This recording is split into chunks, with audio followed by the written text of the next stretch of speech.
Factual, right on the dime, no hesitation, breaking through time, straight on the clock, no delay, no block. We run the show, no need to unlock. Stepped in the spot, the crowd already know. Stage lit right, fit time for the show.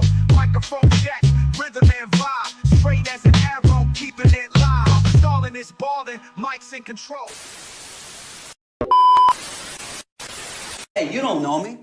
Please make me look gay. You look like you might have seen one up close.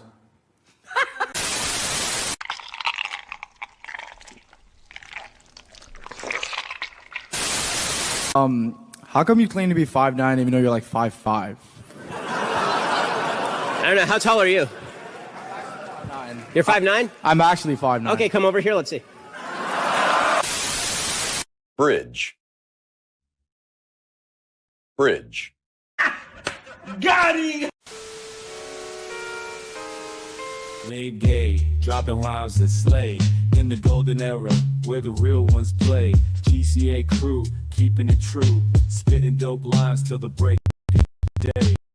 Back in the day, we had the style. Retro beats with that smooth vinyl dial. Flow so fresh, lyrics so tight. Representing the essence, shining so bright. Golden era, where the legends reside. Late and gay, taking you for a ride. GCA, bringing the classic sound. Hip-hop pioneers holding the crown. Golden era, where the legends reside. Late and gay, taking you for a ride. GCA, bringing the classic sound. Hip-hop pioneers. Hello and welcome everybody to Late and Gay with the GCA, episode 40, the first one of the new year, which makes sense because it's January 1st. I am Mo Zamboni, your host, your co-host, and I'm joined here by some of our panel. New Year's Eve is always fun, a little too fun for some people, but other than that, thank you for coming. We appreciate it. And without further ado, let's get right on into it. My good man, Malty, how you doing, sir? I'm doing well. I mean, just look at what we accomplished in the last year. And most, if not all of that, is because of you guys in the chat. Mm-hmm. A lot of hard work, a lot of fights that we've had behind the scenes that we don't tell you about. So it looks like brotherhood and sisterhood on, I almost said on stage, but like on screen. But like, dude, back up. Hit you with this left. You won't catch these hands. But no, like it feels like we finally found a groove, and that's just something that's beautiful to me. But it's not something that happened overnight. No, not at all. You wouldn't like Malty when he's angry or happy, angry that often, or indifferent. Well, it's one of those things like, how am I feeling right now? That. Malty. You're feeling maldish. Actually, I was like giggling at something in my head.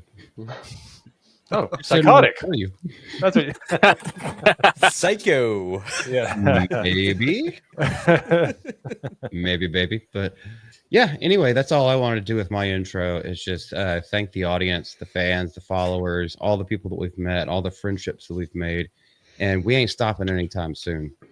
Mm-mm. Not at all. Yes. And it has been a wonderful, it wasn't even, it was 3/4 of a year and barely that. Like it was 8 months essentially. We basically started in late March. And oh boy, we got a treat for you coming up in the next month. You just wait till the MegaCon happens. MegaCon's gonna be fun for everybody. Yeah, except for us. Except for us that were. Yeah. Anyways, keep your eyes peeled. We'll announce it about a week or two before we actually do it. So nice little tease there. I think you're gonna like it. Anyways, Alec Baldwin's finger, the man that streams with everybody, has graced us with his presence. Hello, sir. Thank you. It's pretty wild. We haven't even gone an entire year, like you were saying, and this channel has done really well, and my channel has done really well, and we're just lifting everybody up, and it's great to see. But last night was kind of fun. I went out to my neighbor's house, and we lit off fireworks until our neighbors complained about it, and then went back to drinking. So, hell yeah, yeah, it's pretty fun. Hopefully, your neighbor wasn't the Trump hotel in Las Vegas. I would have been annoyed by that too. But yeah, that sounds awesome, man. That's the way to do it. But yeah, it's been an amazing year. Speaking of amazing year, right at the end, he pulled it out. He actually got a new mic. It's Hoodie freaking D. How you doing, sir? Hey, doing great. Yep, I got a mic here. I can move around. I look more natural. So feeling great with that. I just want to say a year ago, I was sitting here in this chair watching Geeks and Gamers and Nerdrotic and Mauler and Az, all those guys. And I never ever would have thought I would be doing something like this. So same thing as Malty said. Thank you to the chat. Thank you to everyone who supported us. It wouldn't be possible without y'all. Besides that, I've been playing some Marvel Rivals and enjoying the holidays with some family. That's really all I've been up to. Hey, Nice. That's damn it. I can't say anything. I tell you. Next up, in his VTuber form, we have the. Just quit winking at me. All right. I can't help it. All right. I don't know what there's an equivalent for Bell's palsy in VTubers, but I guess you might have it. But I've got it right now for sure. My tracking's all fucked up because my light got fucked up. So it is what it is. How you doing? Well, my 2024 ended terribly. The year took some pot shots at me. I randomly had a tire just go flat on the truck because I was standing next to it. It was fully inflated and then just deflated. Can't find a nail or a hole or anything in it. So I go to get the other truck, the new one, and I put a couple of tools in it, and then I shut the back door, and the back glass scattered out of it for some reason. So that was nice. Then I dropped the spare tires. I was getting it out of the work truck, and it bounced off of the ground and hit me in the knee and pinned my knee between the tailgate and it was yesterday was a rough day. So I decided to not go outside anymore for the rest of the year. And then whenever I went outside for the first time today, my left contact ripped while I was driving down the road. It's the worst. Dude, it sounds like it sounds like National Lampoon's Oil Man is what we just heard. Oh, it was awful. It's like I don't think you could even write that. Yeah, I know it was insanity. But I just want to say, I think for our little corner of the internet over here, like the fellowship in general, we had a really good 2024, and the way that I kind of thought about it was we have sort of become almost the modern day equivalent of the Green Dragon pub, which was the pub that the founding fathers would go to whenever they first started plotting the rebellion. I think we're in an ideological war here. We're in a culture war. And we are the side that is coming up with these ways to subvert the terrible culture that has taken control. And we're meeting not necessarily privately. We're doing this in public, but we're being ignored by the regulars of the culture until we strive forward and we start making moves and taking things back. And we're seeing a lot of that happen. I think 2025 is going to be a big year for that. And to mirror what Hoodie D said, I didn't think I'd be sitting here doing this. No. If you told me in February, I just wanted to meet people. I don't know who said it, but I think it was Drew Outstanding. He said, I just want to make sure you guys were real. Like, I just wanted to go to the meetup and see that you actually exist, just kind of hang out. We're all bots. Surprise. Yes. But I was talking about Geeks and Gamers and Nerdrotic and stuff like that.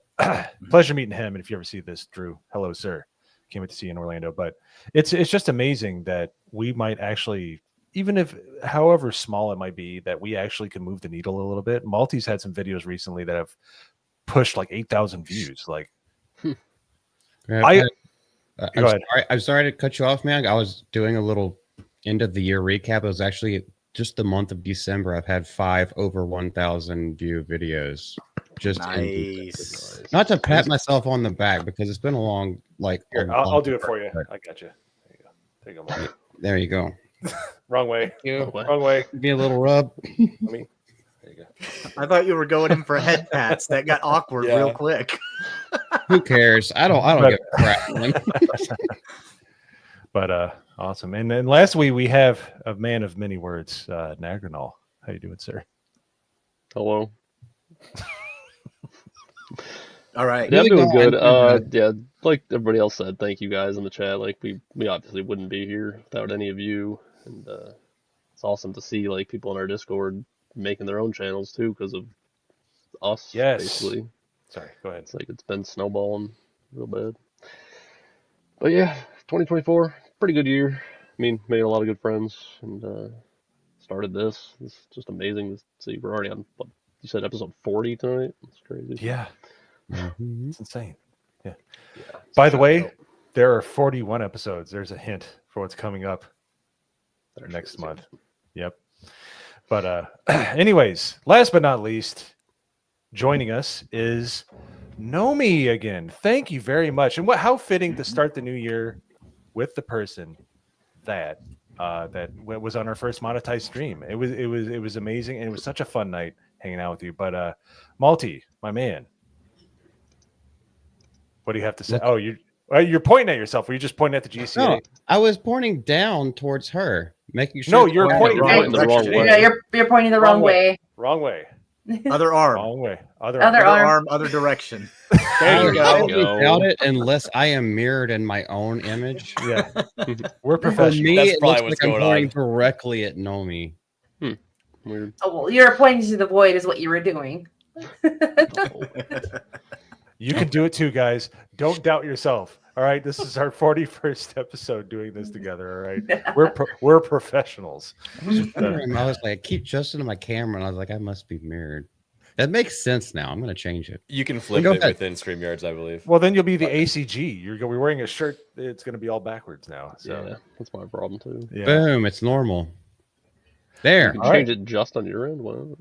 Yeah, you could do that. Now that's There where I you was go. trying to point in the first place, is to hype up Nomi because we got her back. All right, there you go. So thanks for coming on. And how have things been going for you in this 2024? Things are going really great. It's in the past now. Got to meet most of you guys in 2024. I think that was like the highlight of that year, and I can only see what 2025 is going to bring. Awesome. And did we steal any of your chili cheese fries? No, the only one who did that was Kinnell. Yeah, because man, every time he sees me, and because I always have food with me, he always goes and like takes like a massive handful or a massive bite out of whatever I'm eating. And the last time I ordered food, and then he had to order with it as well. And he added something on my order on DoorDash. I was like, I didn't even know you could do that. Like, I showed him my phone and I didn't know what he was doing, and he ordered something as well. So I was like, okay, that's fun. But yeah, no, other than that, I'm ready to share my food with all of you guys. Oh, yay. Yeah. Thank you. Well, thanks for coming on the show. This is going to be fun. No, thanks for having Great way me. to start out the year. Yes, Yeah. absolutely. So without further ado, I pass it to Multi. Well, I think we might have to start the way we did last time, with a little bit of a laugh and someone that we love to laugh at. So if y'all are okay with it, we have to talk about Rachel Zegler again. Oh God. She's like a bad penny. What does that even mean? It tastes like shit. Keep showing up. Jeez. I knew where that was going, but I approve. I co-sign that one. Go ahead. Well, at least everyone is on the same page, because the Snow White trailer dislike ratios, they're showing a trend that I don't think Disney is even paying attention to. Obviously, we know they're getting ratioed to hell. But the thing is, with the, I guess, third subsequent trailer, there has been a massive decline in just the number of views. So even people that Disney might be trying to say or hate watching it or hate disliking it, trying to ratio it, they've given up. No, there is no interest anymore in this movie whatsoever. No, I think whenever they released the trailer, they knew that, and they're purposely ignoring what the public backlash is to it, because they have to dump this out. This isn't something that they can do a tax write-off for, because they've had way too much that they were trying to push this out. Everybody knows that it's coming. There's no way that they can avoid this. Do you think it's a little bit funny that pretty much either right after the first one, she does the Free Palestine thing. So right before the second one, that's whenever she does like the Never Know piece. I mean, that one already had just like massively lower expectations and lower engagement. But then right before that one dropped, she does that little thing again. And then the very last one, 218K views over 6 days. And that's the one with the song, which I actually think that song sounds kind of good. I hate the trailer just on principle, but like that song seems like it could be kind of catchy if I heard it in its entirety. She can sing, like I'll give her that. But man, as far as like being a public figure, like she's doing a very bad PR job. What do you think, Nomi? Well, I was gonna follow up on you on what you said. Like, she can sing. Yes, I'll give it to her. She can sing. But whenever I see her performances, I did see a clip of her when she's singing. She's doing a performance for this video. It's just theater performance. It doesn't look like she's actually Snow White. Because there's actors like one Gal Gadot, other actors who have a beautiful voice that sing. They know how to channel that in themselves to project that they are that character while singing, and she doesn't deliver that. She still has the appearance of, I'm just a theater show girl and I can sing. So she's not really selling me on her performance per se, but it's also her nasty ass attitude and everything in all of this. And then also, I don't know where I saw the clip, not clip, but an article where wasn't there like a stakeholder or a stakeholder or something that said they need to shelve it because it's not good. It's not going to perform well. So I don't know like what they're trying to like salvage out of it to get money out of it, but they know it's already a dumpster fire that's not going to make any profit because they already see that with Mufasa lying to themselves that it's the #1 movie when in reality it's Sonic. There's something that Jay said this morning on Daily that actually kind of wait, was it Jay on there this morning? Yeah. Yeah. It threw me kind of for a loop because I didn't think about it this way. How Mufasa just keeps putting its foot in its own mouth or paw, so to speak, if you want to use those stupid ass puns, that it's been the #1 movie and in the world for the last 2 weeks straight. And they just keep getting ratioed and like. Well, Sonic wasn't even in theaters worldwide until like. No, yeah. Is it even in theaters yet? Yeah. Yes, it is. Worldwide? It really, on Christmas Day, it went international. Mm-hmm. But for the first week, it wasn't like that. But domestically, it has outperformed Mufasa both weeks. But anyway, they keep saying that stuff anyway and still keep putting out those little like teasers. And what Jay was saying this morning is that what he thinks is that they were pre-filmed. And they're just like, well, screw it. Might as well just keep putting it out there. One day it'll be true, right? Well, these people are ideologues and they live in a bubble that they cannot allow to be penetrated. If it does get penetrated, they cannot confirm that it has been, that reality is seeping in. They have to constantly affirm each other. But I do agree with that. They filmed this thinking that it was going to be the biggest thing, not even thinking about the fact that they were going up against Sonic, which is far more loved than that first Lion King CGI movie was. And I think just to draw a correlation between what I'm kind of now believing they've been doing with the Mufasa promotion. It's exactly what they're doing with the Snow White promotion. It's like, this is a lost cause. However, we've already got this stuff edited and put together. We might as well put it out for any semblance of something we can save from it, just whatsoever. Yeah, and I think part of the problem is I've heard people talk about it, but it's true. It's the fact that you like if they had like regular old white girl as the lead, they would just wrote it off. But they have Rachel Zegler, and they've been like, look at how forward thinking we are and stuff like that. So I think they have to progress forward to keep all their ideologues happy, and because nothing else makes sense, not for stakeholders, not for profit, not for anything. Because at this point, they're never going to make their money back ever. So do you guys think that they're going to release it or shelve it to take a tax write-off? Oh, it's getting released. Yeah, it's getting released. 100%. Yeah. Wait, no, me That's go what ahead. I think too. I think it's going to go straight to Disney Plus because they're going to have to make some sort of money off of it anyway, and you're paying for the membership anyway for Disney Plus. They know it's going to be a theatrical release trash shoot. Like it's going to be not worth their time. So, what was one movie that I can't remember what it was, but there was one movie that just did horrible in the box offices and then went straight to digital. So that's what they're going to do. They're going to see if like they can either have it on the digital platform, which would be Disney Plus, and you're already paying for it, so you don't have to pay it again.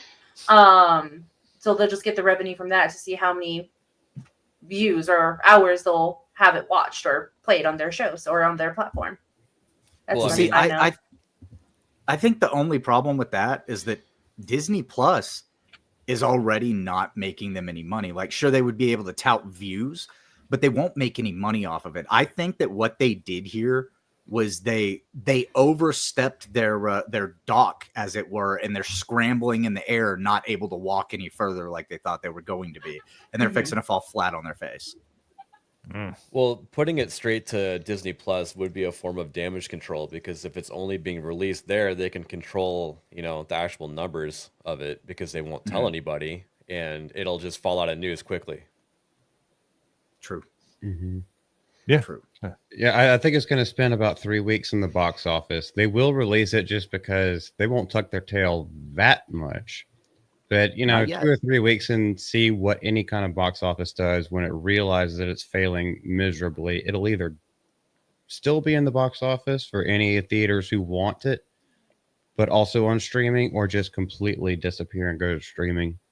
And yeah, we'll hear a bunch of hyped up fluff about it, but we all don't believe anything they say anyway. And then also, has anybody noticed that there's no merchandise? There's no T-shirts. They did that for the Little Mermaid live action, but where's Snow White? I thought all the little girls like Snow White. When does this come out? Like anybody cares when it comes out? Yeah, I was gonna say. Yeah, I think that was the original question: is it still going to come out? Well, does it have a date though? It does, but I'd have to look it up. 2025. Oh, so it doesn't have a release date. It just has a release year. March 21st, it says. Oh, okay. I was about to say. I was thinking it was in March. Well, we know it's that's within not the far next from here. 364 days, so that we know that. But yeah, March 21st, you said? Well, that would be a good time to release it, but it's just not gonna. It's never. Even if it did gangbusters, it's not gonna make its money back. Ooh, wait, hold on. What was the date again? March 21st, you said? Yeah, was that like an old date? No. I just thought of it. A lot of public schools will be out for spring break. So what are parents going to do? They're going to send their kids to the movie theaters. So I think that's another way. To Palm Beach. Yep. And like, I'm sorry, I got other plans for spring break, but I'm not going to see Snow White. So I think that's another strategic move that they did. It's like, oh, spring break is in March. That's just generally known for all public schools in the nation. So there's, high school kids who probably are young adult fans or, young Disney fans.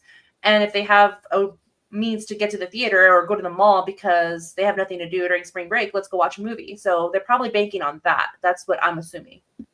It definitely makes sense, especially with what's supposed to be a family-friendly thing. So whenever the families are together, when school's not involved, and you also need to shut the kids up, because most people of that age range, at least the audience that it's targeting, they're not the ones that go on vacations for spring break. They stay at home. It's like a home holiday. It's spring, Sophie, in the southern or northern hemisphere. Yeah, yes, it is mid-spring for us. So. Sophie's in Peru, in case nobody knew. Well, the start of spring. So colleges usually do like the first week of April, and most like elementary schools and stuff like that, grade schools, they'll go like last week towards the end of March. That's pretty much standard fare. They try to stagger that, but yeah. Yeah, it's not gonna get its money back no matter how good it does. That's what I think. It could have one of the best runs ever, and I don't think it'll make its money back. So just doing a Sisu and then go sneak into that movie theater instead. Just doing a cursory glance I'm trying to see what we've got coming out around that same time. And believe it or not, the things coming out on March 21st are Snow White, Alto Knights, The Friend, Ash, Magazine Dreams. You guys heard of any of those other films? Nope. Oh, I already go up against no competition. I already got my tickets for Magazine Dreams. Why are you guys being so mean? I'm so excited to go see that movie. Please tell us what it's totally about. know You're the a whole big plot. fan of Elijah Barnum? Yeah, Magazine totally. Dreams is if it's about guns, I'm in. Is the movie literally just called Ash? Yeah, it's literally just called Ash. So it's the byproduct of it's something that Hitler the- did? No, Ash it's Williams by from the Evil Flying Dead. Lotus. Flying Lotus? Yeah. It looks like it's an upcoming American science fiction thriller, film directed by Flying Lotus, written by Johnny Remier, and starring what? Eiza Gonzalez and Aaron Paul. What? Is that the? Hang on. I mean, EIZ okay. is pronounced ISO. Yeah, don't talk about my cousin like that, bro. Yeah, that's it. Yeah, it's Aaron Paul, the guy who played Jesse Pinkman. He's in it. So Okay, so it's gonna flop. Yep. Yeah. Too like bad. I said, there's nothing coming out on the 21st. Nothing really on the 14th. Yeah, March doesn't look like there's a whole lot of things that people would be looking forward to coming out. So they've decided to go out at a point where they have almost no competition. Now they could have potentially two flops on their hands back to back because Captain America is coming out in February, and then March is in Snow White. So this could be a really bad quarter one for Disney. I don't know if it'll flop, but it might not do as well as they expected for Captain America. Look at the Which budget. Captain America is it? It's like a $400 million budget. Like Captain Falcon America? Or... Yeah, Blackton America. that's what I'm talking about. The movie coming out in February. So I don't think that's going to make profit for Disney. No, none of this shit is even going to break even. Whether or not it has a good 1 or 2 weeks at the box office, none of it's going to break even because look at the skyrocketing budgets on all of it. And this is not even accounting for their marketing budgets. That's just production budget. There's absolutely no way, unless it pulls a whole 2019 Lion King, that's the only way that it's going to break even and actually make a little bit of cash and put it back in the coffers without some laundering. I don't think there's any way that happens because the Free Palestine people generally don't have a ton of money. Just saying. What? They don't have jobs? You don't mean they're funded by a certain organization? Well, I mean, who knows? Who knows? Hey, they do spend a lot of time protesting, though. I know that. Ferret food costs a lot of money, people. All right, it's really hard to keep those things fed. They're very picky. So, and their 7 roommates. But yeah, no, I can't see it doing anything. Here's the problem with Captain America 4, or I'm not going to even call it that. Yeah, Captain African America is the fact that there is no buzz. There's no American. There's no buzz. There's no it's indifference, which means it just not even people won't even hate watch it. It'll just be it's just gonna fall flat. Like even with Snow White, there's so much hate towards Rachel Zegler that people might actually say, you know what, it's weird how it works, but it won't move it to the point where it'll make profit. But indifference is horrendous. That's how you get Craven or Madam Web, or even Madam Web got a lot of views because it was just so bad it was good. It was a meme. Yeah, it was a meme. Yeah, it was a meme. But it's not Captain African America isn't even a meme. It's just nothing. It's nobody cares. Nobody cares. So I mean, look at just the series they flop did. hard. Nobody watched the series that they did. The I watched 2 episodes. Falcon and Winter I was done. Soldier. Yep. Yeah, that's about what I watched. watched. That show was terrible. I watched it, all of it, for science. Well, Terrible. For science. Terrible show. Well, going into saying what Mo Zamboni was saying, it's just nobody cares about it. It's well, one, that's not Steve Rogers. That's not the original Captain America. No one's going to see it because that's not him. The Falcon's pretending to be Captain America. Yeah, well, I think we can all agree none of these movies we just talked about are going to do anything, and I'm here for it. I can't wait to rent it. I can't wait to rent it off of what's that DVD rental place? Redbox. Redbox is gone. I know. I was a joke. Okay. You wish. What do you? All right, I'm gonna leave now. Bye, You guys. need to loosen that bandana. It's a little tight.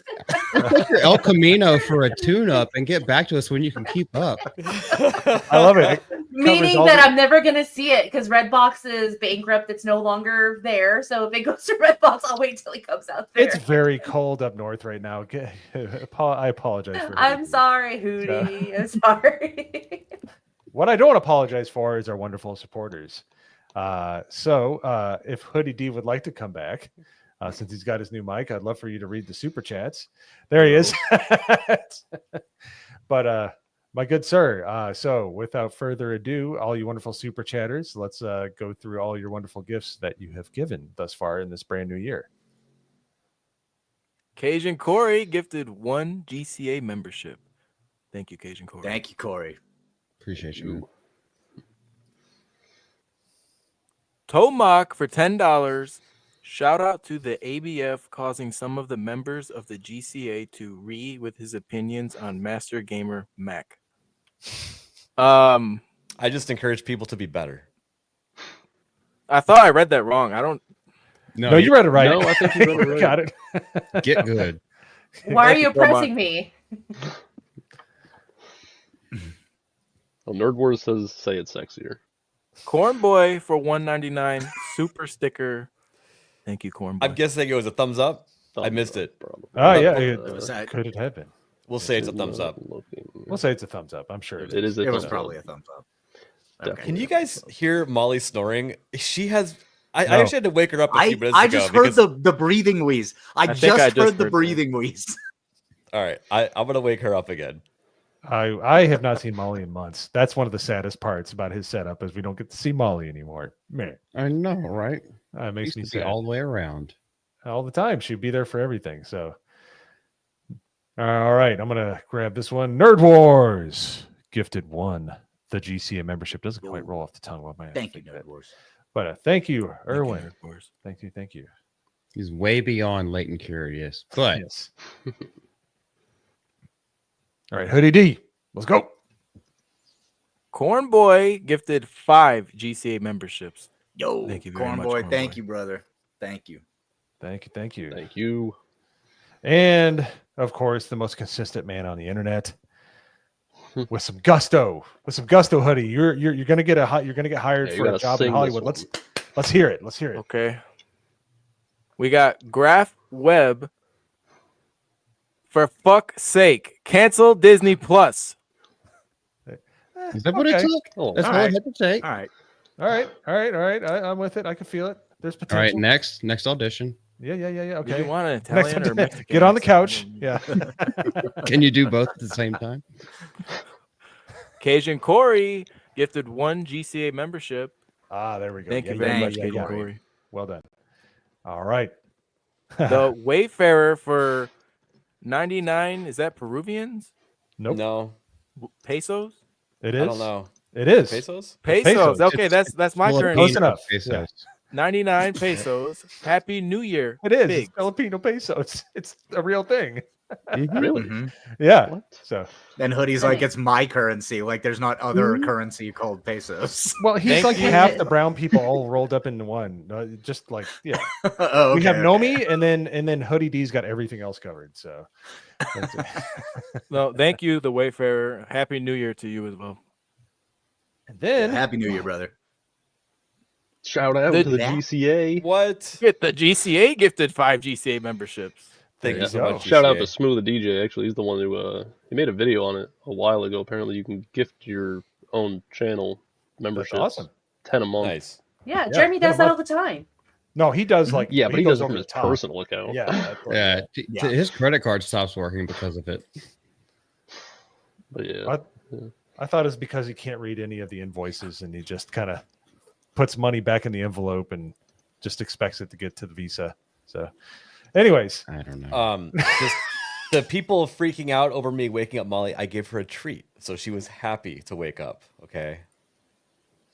People actually freaking out, or is it just one? There was like 3 people like, "Don't wake up, Molly." she was sawing logs over there. I could see my soundboard picking it up. So Yeah, we miss Molly. I miss Molly too. I only have a half beagle, so I can only do half of what Molly can do. She's you might be able to see her behind me. I forgot to put my picture back up. But that white blob that you can see through my pegboard right there, that's my dog sleeping, and she's sawing logs too. So doggos are the best. We don't deserve them. I think we can all agree on that. Cats are all right, bad. Multi, my man. What else do we have coming up? What we got? Well, there's something APS showed this to me. I originally wasn't going to bring it up as a topic, but then I found another article where I think it bears some discussion. So it starts out with XTV officially announced for 2025. Now, if y'all haven't seen this, I did a little bit of research and I was like, oh, this is just another app that has been in use since like April of 2024. So I don't really see where we're going with this. But it ends up trying to be a global competitor against YouTube. I think YouTube, Disney Plus, Netflix, all those other kind of things. And so I initially thought that it would be almost like a Steam Deck or some kind of peripheral that would have its own technology with it. But what it actually is going to be a streaming and broadcasting thing, for lack of a better word. it would make sense to me because they're already integrated into a lot of smart TVs, I would be guessing, because of their, video and stuff like that. So it would make sense that since they're already established, they would open that up to other things. Dom. Hey, Dom, sorry about your Giants. Yeah, no, to me, this was the next natural move for Elon to make. We had all heard Jeremy making the jokes about, oh, I can't wait till X videos comes out. Ha ha, But this is going to attempt to be a competitor, I believe, for user created content and also for produced content like movies and stuff like that. So he's trying to take it all with one push, which is going to be interesting to see how people like YouTubers and content creators do against say some of the stuff that you would find on Netflix and things like that. That's one of the things that's most interesting to me about this. Yeah, and if they do it right, if they can somehow intermingle like watching a movie, like you watch a movie like say it's like a WB DC animation, which a lot of people like those. What if they filtered you into Nerdrotic or DJ Cobra or Geeks and Gamer? Because a lot of people, I'm just not a person, like when I watch a movie, even if it's a movie I've seen, that's where I stop. I don't usually go on to the next movie, even when I had the time. This is talking as a parent, by the way, not as a streamer, but it's basically like, it would be nice to have like, okay, I watched this, I really like this, and then give me like some creators, like give me like a little bit like some dessert after the main course, like talking about it. Yeah. I think it would be really cool if they did that, if they could figure that out. But I don't know how that would work.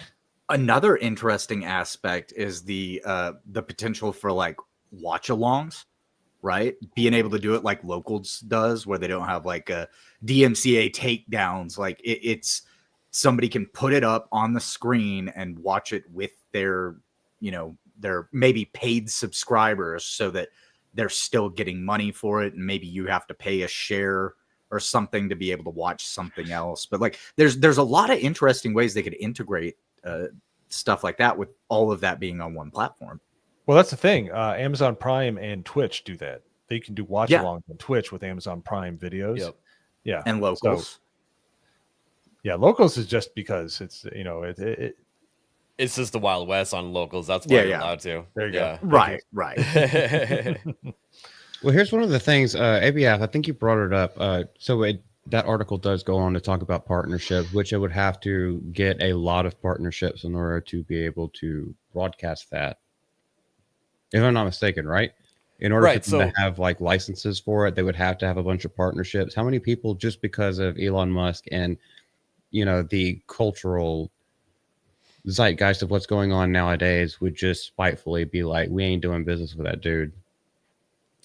Yeah, I don't know. I think it has the potential to break through that if what I'm thinking that all of us actually want becomes true, which is if they can somehow put all of these streaming services together in a package. That would be extremely appealing to some people.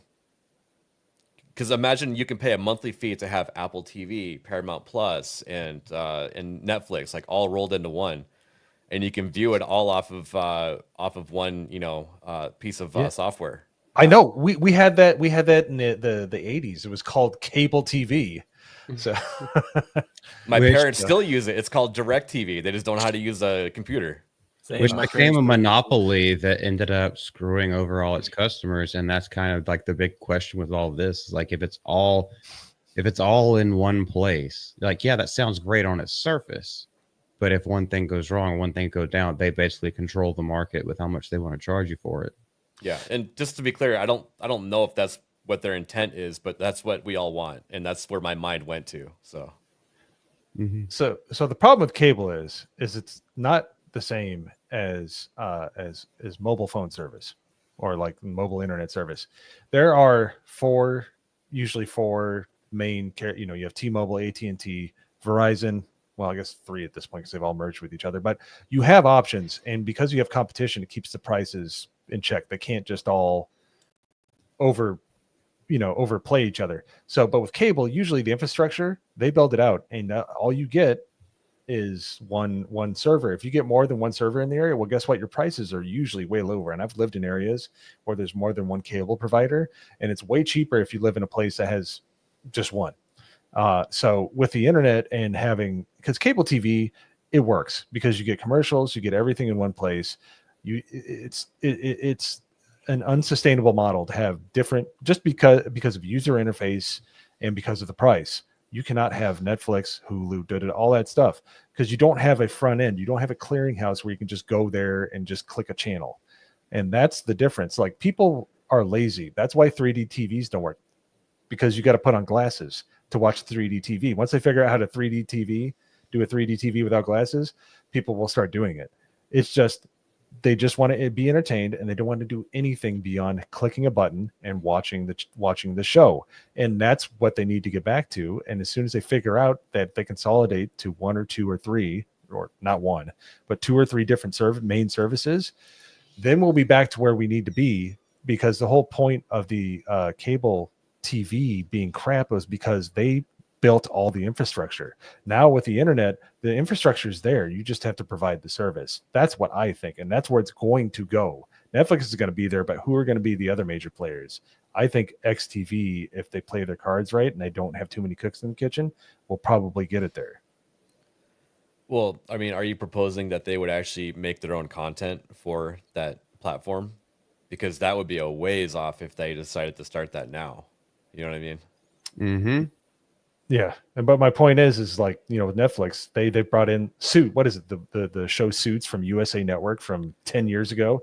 It's sure. Basically just be like, create your own content, but also show other people's content. That's something HBO's excelled at for years. They show other people's shows. That was the place where you go to watch good movies, but you would also go there to watch their you watch Oz, you watch The Sopranos. You watch way back in the day, you have what was it? Wow, I just blanked. Anyways, but yeah, no, they would have like all these great shows, but then they'd also have the movies that you love to watch, and they'd rotate them properly. And that's where we need to get back to. You need to have something to keep them there for your brand, but you also have to have the shows that they want to watch. And I think that's what XTV is trying to do. They're trying to get that cable, that cable like way of doing things, and working it in with social media and the internet. Well, we'll see. I think it's a whole lot of speculation right now, so we're just kind of just hoping. It is. But I mean, look at what like the Daily Wire did, right? They started buying distribution rights for movies that were already made. So there's the potential there for the richest man in the world to fund buying a couple of movies that can't get picked up by a distributor that are professionally made movies or TV shows that he throws on his platform and allows those to be distributed specifically on his platform. There could be somewhat of a draw there. No, you're right. And he could go to like A24 and buy whatever the next Yeah. 6 movies come out are, you know. For sure. My only fear, I mean, we've already talked about this, is like him controlling everything. I believe in Elon because I'm one of his consumers of his products and things, not only just X, but it's a little just too fishy for me. I understand that he's all about the free speech and giving everyone a platform to give information and see good content. However, it does kind of scare me a little bit that if we're already seeing it with the blue check marks, that it's changing drastically. What if he does the same thing with the XTV? Just kind of. I'll tell you this. Tell me. Oh, go ahead. No, tell me. I was going to say, I'll start to worry about that when Elon buys his own electric company and starts providing for part of Texas, because we have had problems with our electric grid and going green and stuff like that. So if he starts an electric company and then a water company, that's when I'm going to really start to worry. But until then, hey, if he has the funds to try to go up against YouTube with, combining things together, I'm like, okay, let's see what happens. Well, what if X has electrolytes? Will we really be able to turn it down? That's the what plants will grow. Yeah. Just saying, man. But no, I think that more competition is better for us because then they have to compete to make things better. Agreed. I like the open market, the free market that we used to have once upon a time before we get into cronyism and everybody making money off the backs of each other. That was really a cool time.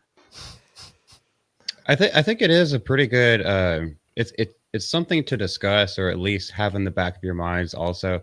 Even though Elon and his affiliates, they own things like Twitter and Tesla and everything like that, but they don't have their hands directly into every little thing about how it runs, because that's just way too much work for one person to do. They can't be in it all the time. They can check in at times and be like, okay, here at the board meeting, all right, you're fired, get the fuck out, we're not doing this anymore. Why would you ever do that in the first place? Change it all.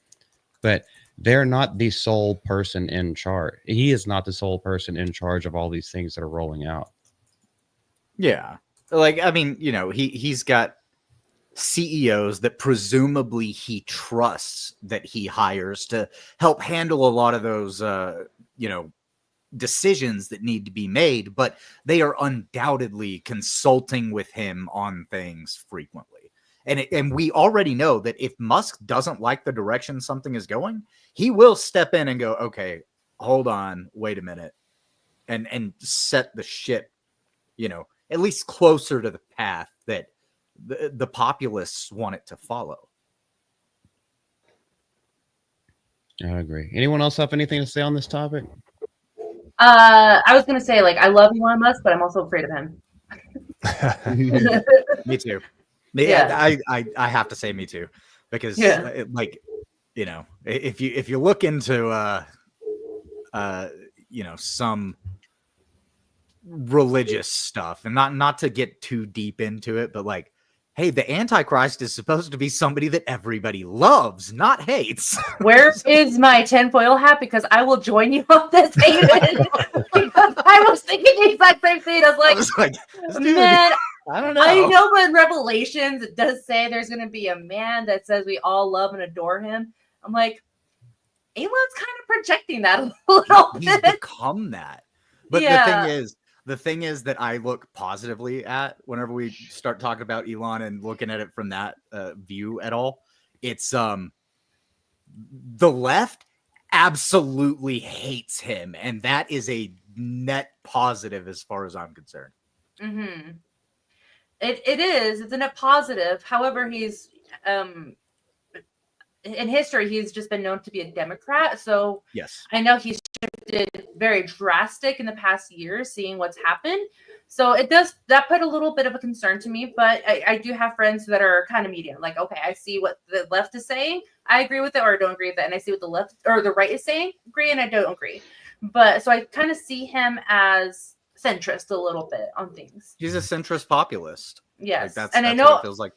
I know his main mission is to abolish the woke mindset. So that's where I'm kind of supporting him in that.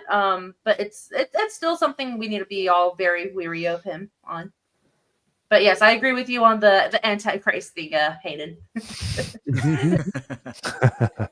Well, we all got to remember that Trump was lifelong Democrat as well. Like he was always like that. He's still not. He's not very far right at all. The thing is, that those goalposts he is a shifted in the eyes of the Overton window shifted. Yes, exactly. That's what I was trying to say. Those goalposts have shifted where even being a centrist is way further to the left, which puts people that were a little bit more centrist left leaning now over into the right. And that's just the lens that everyone sees it through now. It's like Trump isn't really hardcore very much except freedom, protecting the country, and like business. Yep, 100%. He's more of like a old school Democrat where he kind of is for the people, but a lot of these leftists kind of just lost their identity as being a Democrat per se, where they're just all like, oh, we're accepting, oh, we're tolerable, we need inclusion, and versus, the Don, he's been that his whole life, like in his career where he's hired multiple people from different backgrounds and no one batted an eye until now, where he was more than in being in the public light, being a political figure now. Yeah, he's a classic liberal. We call them blue dog Democrats where I'm from. Very small town Texas. That's what they're called. They don't agree with the modern like leftist stuff. They're Democrats. They still occasionally vote Democrat, but they're not so far removed from the American ideals that we all used to agree on. Yeah, Cornboy, absolutely. But to address this real quick, since we're going into some hard politics here for a second, I won't go too hard. We'll get right back out of it. But the reason we're in the predicament we are with all the stupid multiple genders is because of that man, because he got rid of mental institutions. So just also keep that in mind. This thing right here requires a tax stamp because of that person also. Yeah. So as Thomas Sowell said, there's no solutions, only trade-offs. All right. He made trade-offs in the 80s, and then we paid him back here in the last like 10 years. So 40 years later, there are problems that arose from those decisions. That's just how it is, people. It stinks. I don't like it, but you got to call balls and strikes. And if you're calling balls and strikes, 100%. Reagan made some really bad decisions. So, but especially regarding China. What's up, Sammy Bear? That's all we needed was a VTuber. Oh, hi. Yeah. Oh, hi, Mark. Now, Reagan made really bad decisions in regards to China as well, and was primarily the reason that they became the powerhouse that they are today. Now, they may be a crumbling powerhouse, but that does not take them off of the stage of being a world power. Speaking of woke power, let's talk about superheroes. But before that, if we got that Dom H. I'm just going to knock this out if you don't mind, sir. I forgot we had that one. Sorry, Dom. If you're still here, sorry about your Giants. My Panthers suck this year too. So, anyways, Dom H. He gifted. Oh, you got a new avatar. That's awesome, man. I had not even seen it. You guys see that? That's awesome. I saw that on Twitter earlier. Yeah, I can't remember the name of the girl, but he got someone to do it, and it looks absolutely cool. If you guys ever run into Dom H at a meetup and he wants to put his hat on you, he will use it against you in the future. Don't let him do it. He will take a picture and then call you a fan. And on that note, thanks for your 5 gifted memberships. Maybe your last. Yeah, thank you, Dom. I appreciate it. Dom's going to be in Florida in February. Yeah, dude. Yep. He's a really nice guy. Like, seriously. Super nice. I haven't got to meet him yet. I'm excited. Same with MCU fan. Actually, don't pay attention to what he says in chat. Actually, cool guy in real life.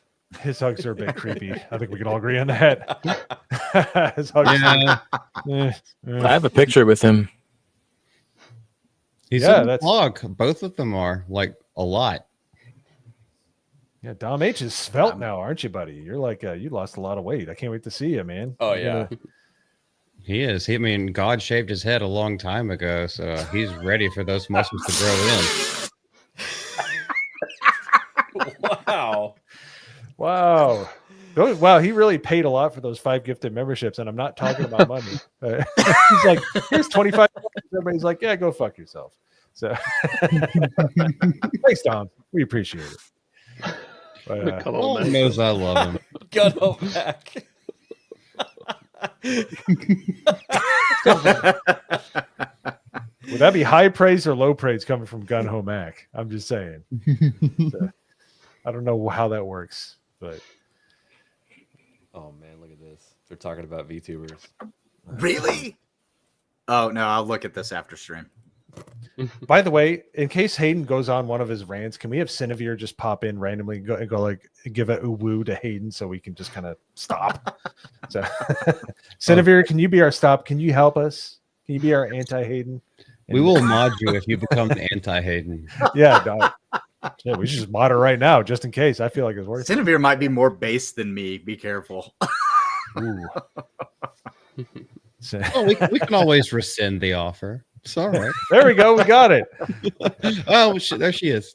Vote. We got him. There you go. All right. All right. Well, somebody actually mod her because we can't make a promise that we're not going to hold. I'm on it, sir. You go ahead with the next subject. All right. So actually, when Jess brought this up, I thought it was a different article that I didn't make a video on because it would be great. But this is not the same article that I was going to make a video on, even though it still discusses the same topic of Batman Part 2. Matt Reeves, in that instance, is being delayed to 2027. Weird. Due to script issues. I did a video on this like a few months ago where Colin Farrell, it was around the time that Penguin was coming out, and they were asking about the Matt Reeves sequel to the Batman with Robert Pattinson. And he was just like, oh, I know what scenes I'm in. I've seen the script. It's awesome. Now they're saying there's not a finished script. Rewrites. What it is rewrites and reshoots because it didn't work. They're having to cram other stuff into it to try to make it work. Gunn isn't involved at all. So I don't think he just, said, okay, yeah, do your thing. But yeah, no, this screams that they had seen the Penguin. They started trying to work in that story into 2, which honestly is a smart idea because the Penguin did really well. People loved it. It takes place in the same universe. So yeah, I would think that you would want to try to get that worked in. So this is an interesting, direction to take. Yeah, and so the article that I was actually going to use that had a similar title. Now this one talks about, well, okay, Batman is supposed to be not black and white, but like shades of gray, and they're trying to keep that into the script. So I'm assuming like maybe the original script had a little bit more like, oh, this is the hero stance, but after Penguin actually went down that route, and we know they're not going to keep him in there very often as far as this movie goes, but maybe trying to match the tone because the Penguin was such a success. Yeah. That's kind of what I'm thinking is what they're doing. They also said that the reshoots that they're about to start doing, or that they are scheduling for about 3 or 4 months from now to begin filming, are going to be very heavily CGI. Don't like that. Yeah. I don't either, but I thought that was the reason why it was going to be set back, is because, okay, if you're adding a whole bunch of CGI, those shots, every single frame has to take time to render and, be created in the first place. If they do a bunch of CGI, it's going to make the Nolan series look even better because all of that was practical. Yeah. Yep. And the thing with the first one is that it is so dark. Like, that's one of the things with shooting film and videos and everything like that, is when you have a darker backdrop, you don't have to use as much. You don't have to use much on the CGI because it can play with the shadows. So not everything really has to be in hyper focus. It can be harder practical effects wise, but as long as you have someone that knows how to light it properly in the darkness, basically, light those scenes properly, then it'll work out well. Mm-hmm. And one thing that did really, all right, so this is one thing that just feels it makes me feel a little bit icky with James Gunn trying to defend the amount of time. How long's it been now? It's been over 2 years since the finished film came out with the Batman, which means it was done probably 2 years. The screenplay was done probably 2 years before that. Now, so let's just go 4 years, and then it's going back for another 2 years. So it's taken them 6 years to write a fucking sequel movie. And the only thing that's holding anything back, it's not the hype, it's not the buzz, it's not the money, it's not the production, it's the fucking screenplay. This sounds George R.R. Martin style kind of shit. But James Gunn is trying to kind of alleviate those fears by saying the most cheap thing I've ever heard in my life is, to be fair, a 5-year gap or more is fairly common in sequels. 7 years between Alien and Aliens, 14 years between Incredibles. That right there pisses me off. Yeah, that is crazy. It's stupid. This is a false equivalency. There's so many movies that he could cherry pick exactly what he wants. Right, you know what I mean? Yep. Well, see, I think that this actually backs up more what I was saying, where they're trying to fit in the Penguin story into something after they had already finished filming. They're trying to cram in that story, what happened with the Penguin, and they're trying to make it a cohesive universe, and maybe trying to bring those things together in this movie. So it's going to take them time to find ways to write some of that stuff in. And maybe Batman was active while the Penguin was around and doing things, and just not focused on the Penguin, right? Because we know that there were times that like criminals in the Batman universe were doing things and getting things built up while Batman was focused on somebody else. So maybe they're trying to find a way to weave that storyline together. And I feel like this actually like kind of backs that thought up, because he's chosen to pick these couple of things and be like, oh yeah, no, it's this is what we do. Yeah, so, Hayden, we said this in a video like 3 or 4 months ago. That was the original things, is that he wasn't a part of the Penguin was not a main part of the storyline. Like like you would see like little cameos from him. He would have a couple of talking scenes, but he was never going to be any sort of the main villain. So like this has already been, so this new information coming out has nothing to do with that, in my opinion. I think that what your original thing, if I'm not mistaken, is that you were saying that they might be including the Penguin more. Yeah, I think that they're trying to shove the Penguin into this more because it was such a success. They're doing script rewrites. They're having to reform the movie to make the Penguin one of the main players in the next Batman movie. Yeah, but that would include renegotiating contracts with Colin Farrell, who has already shot some of his parts, and there would be so much. It'd be basically starting from scratch again. I think it's really just pickup shots and a little bit of retooling to tease things. 2 years for pickup shots, but it could be. Pay attention. If you pay attention to Hollywood in the last 10 years. I don't. I tend to think contracts that we got to get them back. You got to get them back. Yep. But here's the thing: when you look at those movies that they show, how many hit streaming series were between any of those movies that they just mentioned? 0. They basically pulled a Baby Yoda with their entire universe. They basically said, "Oh, we have a hit. Now they don't know what to do with it. They weren't expecting it to move the needle as much as it did. I don't think they gave it much credence, obviously, because they would have had this fast tracked or something was in the play. Obviously, they're incompetent, but I'm just saying, like, show him talking about all those movies. It's apples and oranges.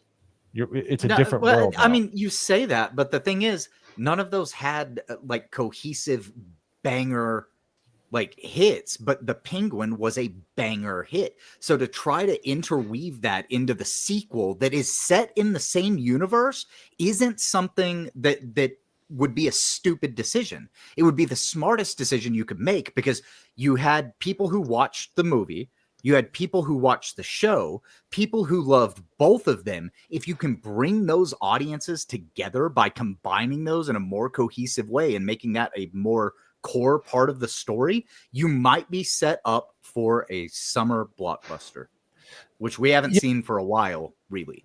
But it's just 3 years is a lot in internet culture. You're talking about people to keep that on the top of their mind. If they don't release a season 2 and if it's not as good, that's a long time, man. Like, people aren't going to care that much. I don't think there's going to be a season 2 of Penguin before Batman 2 comes out. I'm just saying if they're going to wait 3 years, well, then they need to put something in place there. Something needs and to I happen. think that's what Gunn's defense is.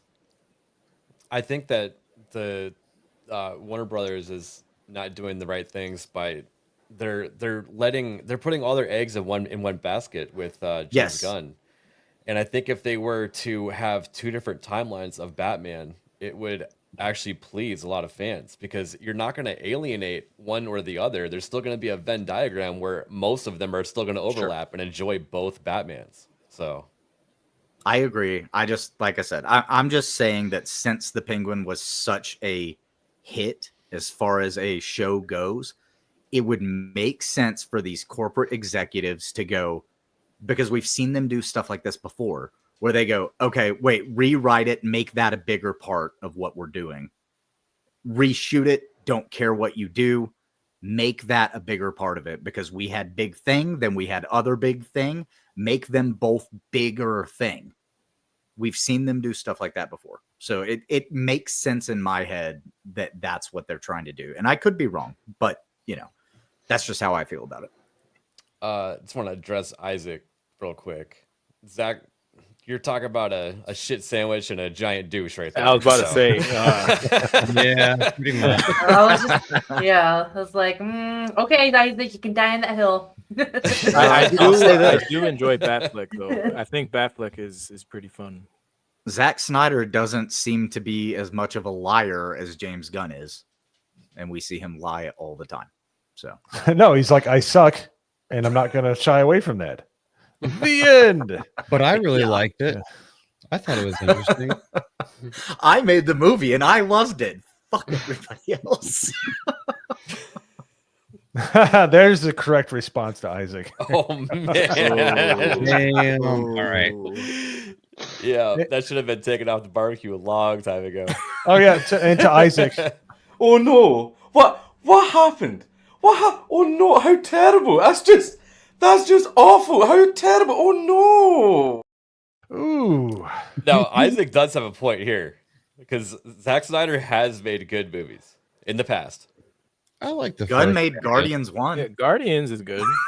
Yeah, it's good. I really enjoyed. Oh gosh, Hayden, we were just like I like Guardians 1. Yeah. Second one was trash. I didn't watch the third one because I just knew it'd be like tugging on chicks' heartstrings, just trying to make a CGI raccoon cry. And then out of the very few people that actually watched Brightburn, it's like 50-50 on who actually liked that too. So Brightburn, is that James Gunn? Good. That was James Gunn.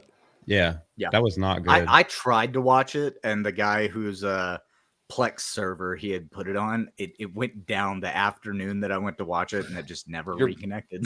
You're lucky. Don't finish it. It wasn't that great in my opinion. I made it through the first 3 minutes, and then it like froze, and it said the server is down, and then his server just never came back up, and I never got to watch the rest of it. It was basically like a Homelander style movie, but if it was a kid instead.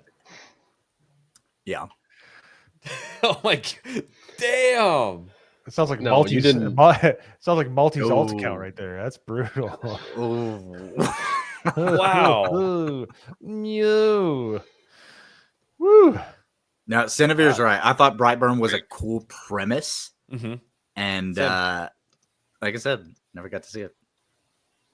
Yeah, I was excited for it, and then I watched it. But that was his first attempt at a Superman movie. So, I mean, maybe he learned a lot from making the ultra-violent child version of Superman. Now he can make a Truth, Justice, and American Way, but I don't really have any faith in it. No. Oh, that's not one of the topics for tonight, but there have been some people that are critics who have seen, test footage. Obviously, the CGI is not fully rendered yet, but they've seen like cuts of the movie, and they're just like, "Ooh, that is terrible." That's No, a see, lie. I don't think it's think another they're lie. not. There's no way. They're so early in the process. It's got to be executive. I think it's all just nonsense. I think it's Mike Zero shit. Like I think it's. I think it. That's kind of how I felt about it too. Yeah. I don't give it much credence. It might be right, but I don't give it much. We'll see, because this was multiple. Fuck. Get your mouth right. That's what she said. Hey, yo. It was multiple articles with different sources saying the same thing, or likely the same thing. But also, though, that trailer didn't do anything for me. I was like, there were a couple things that was like, but the tone of it, I was not impressed. I didn't hate it. I didn't love it. It just Agreed. It didn't move the needle. Mahler said it. Mahler said it best. He was like, "I was whelmed." Like I wasn't overwhelmed. I wasn't underwhelmed. I was whelmed. It's like it's a thing. It doesn't look terrible. It doesn't look great. I just it's kind of how I felt about it. Didn't love it, but wasn't impressed. It was okay. Yeah. It was whelmed. That was whelming. Yeah, it was whelming. It was a very whelming. Get your mouth. I wouldn't call it demure either. Oh God. Oh jeez. I know that reference, no me. I do too. I know. And I hate that I know it. It means you've been on the internet for too long. I am terminally online. You can't even the last time you tried to touch grass, like spare tires for pinning you against cars. Yes, that's what you get. It was not a good time. Noise. Jeez. ABF, if you are ready, or we can bullshit some more. No, I'm ready for Secret Mirror whenever you guys are. Let's get All it. right, let's do it.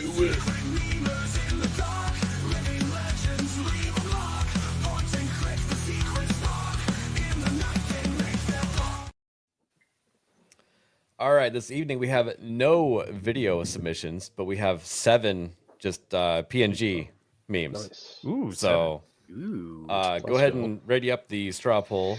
Yeah. Mo. Oh, straw poll. All right. I wish YouTube we could fit more in there. Yeah. All right. YouTube polling is gay. Very gay. Very Let's late. see Very here. gay. All right, I can share the entire. All right, so our first one for the evening is it's titled figs.png, and looks like is that overall. Well, I think the title's written in the image. Figs. Well, there you go. Yeah. Say no more. Oh my. Jesus. That's a bald head. Look at that. FWA. Are you all midgets? I'm black. I think so. Yeah, we're all we midgets. are. You're just a dude playing another dude. I am an actor. An actor. Look how happy Daggerdall is. Why is Lex Luthor's finger in the background? Like, oh no, I gotta see this closer. I'm bringing up the poll. Okay. Why am I the ref? I don't think that's fair. Also, I love Hoodie D. Probably because it's the shortest. because you coach basketball. What do you do with Mario? That's true. That's true. Or biddy ball, what you want to call it. Oh my. That's oh. Nerd Wars says Mo is still 6'2". That's terrible. What's next? He's still not. All right, this next one is the I hate ABF. If you know, you know. Oh my god.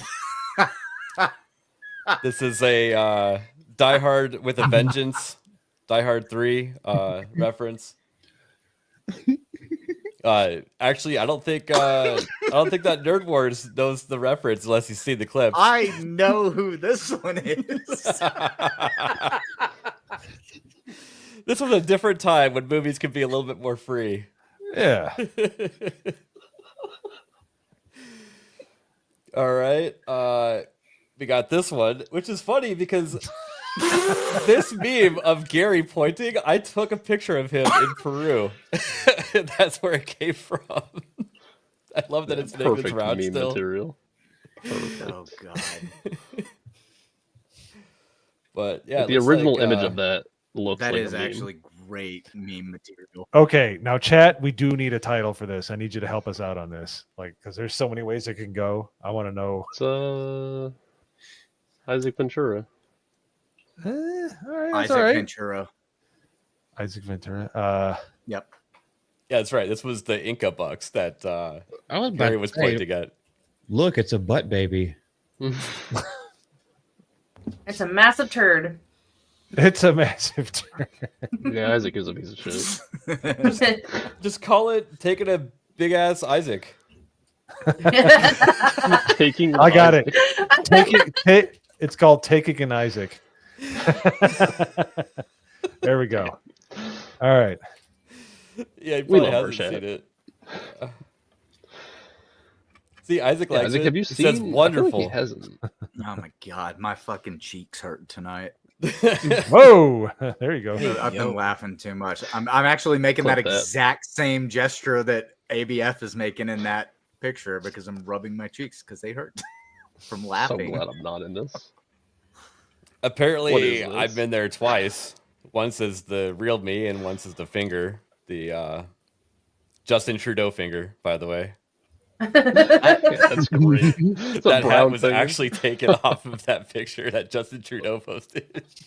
Oh my god, you're right. Think I know Okay. what it is. And you're in finger blackface, so Mm-hmm. Yeah. And then, Okay. who is this Black supposed to finger. be? The Joker as an Amish person or something? What is that from? I I don't. thought it was Norman at first, Oh. but then I realized we're not on off the hip right now. Is That was that my first thought too. Is that Like was, Beetlejuice meets I don't even know. no. It's I'm thinking it's a horror movie. Isn't that like the name- Chucky? No, No, the overalls throw me off, and the striped shirt. Yeah, It looks like Hillbilly. it's that it's the Rob Terrifier. Zombie. Yeah. It's a Rob House Zombie. of Halloween? Corpses. I think that's House of Corpses. Yeah. your Devil's Rejects. It Thanks. follows Yeah, it's one of damn those. people. House of Doesn't look Thousand like- Corpses with like an doesn't look Amish like- hat. Oh, yeah. Doesn't I look think like you're Captain right. Spaulding to me. It No, not doesn't, Captain but Spaulding, like that's not. that outfit and the hair and stuff fits. I love how my picture has my name tag still on it. That's great. That's top memory. So I'm gonna call it the GCA rejects. Oh well, maybe let's see, GCA parade. What do we say, chat? What do we got? What we got? GHEY parade. House of Children of the Corn. All right, next one. Oh, look at this. I'm a victim of Nagardal. And then if no one knows, this is a Sorry. picture of Isaac, and it's been cropped out because they could actually dox him, but he's been in a parade dressed as a chicken. That's actually Isaac. Nice. Wow. I think I I'm might glad- just ban him for that. I'm glad that he's embracing his inner furry. Yeah, you look great, Isaac. I love that Isaac is the punching bag for a little bit. They'll go back to hating on me soon. Don't worry. We're gonna call that one Isaac Protection Program. Okay. And then this one, you want to read that, Nagernal? We love big balls. Yeah, because you're the one saying it in the picture. Yeah, so. I am saying it. Mhm. And with a mask on, though. We love big balls. And then can you see what Mo has been drinking? Yeah, I do see that. It's, Oh my gosh. If he's actually, if the person I think that made this actually, that's like wow. Okay, but I love how past am I logged into GCA? Oh, your mic is all messed up for a sec, Malty. block. There you go. It's back. I was like, I feel like I have a guess on who did this one, but I just love how Pastor Ryan is just trying to exercise the demon.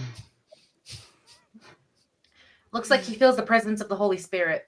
Oh, yeah, Well, totally. This was Ryan like singing a Disney song in Vegas and him putting his hand up, and then yeah.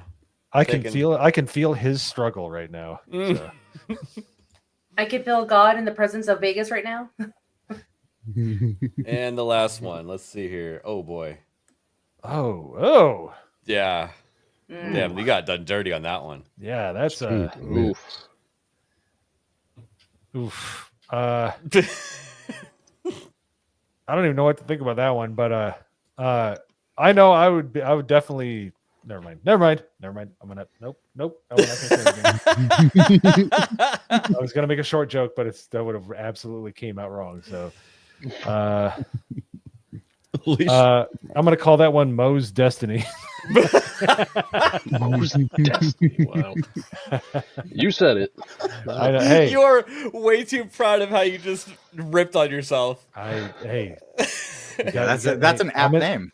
Oh goodness. M Campy U fan. I kind of think Mo should be in the middle. It made me think of Mo come in the middle.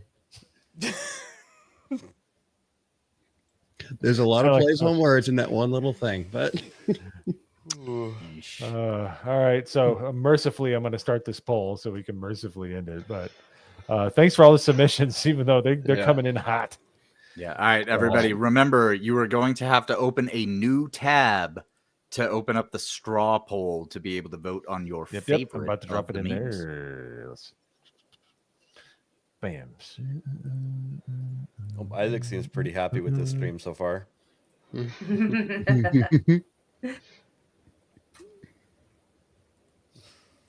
you go. It's in the chat. All right, remember, guys, open a new tab to go vote and tell us what your favorite one was. there's a stiff competition this week. Like, yeah, those are some freaking bangers. Well, we had 7. Yeah, not bad. Oh, look at this. That's a dead heat. Doing to me. Get in there. Come on. Get out and vote. I feel like we should have at least a semblance of a podium. Like first and second place win something. Oh, where they place? A firm handshake. Hey man, we're going into 2025. Trump's getting back into office. If you're not first, you're last. I'm going with Ricky Bobby. Yeah, I agree with Nerd Wars. Show them again. Although never mind. I know They're so gigantic. I'm sure they can see everything. Can you not? You can't scroll through them. There you go. They're all different sizes, so I have to readjust each time. I hate how they do that.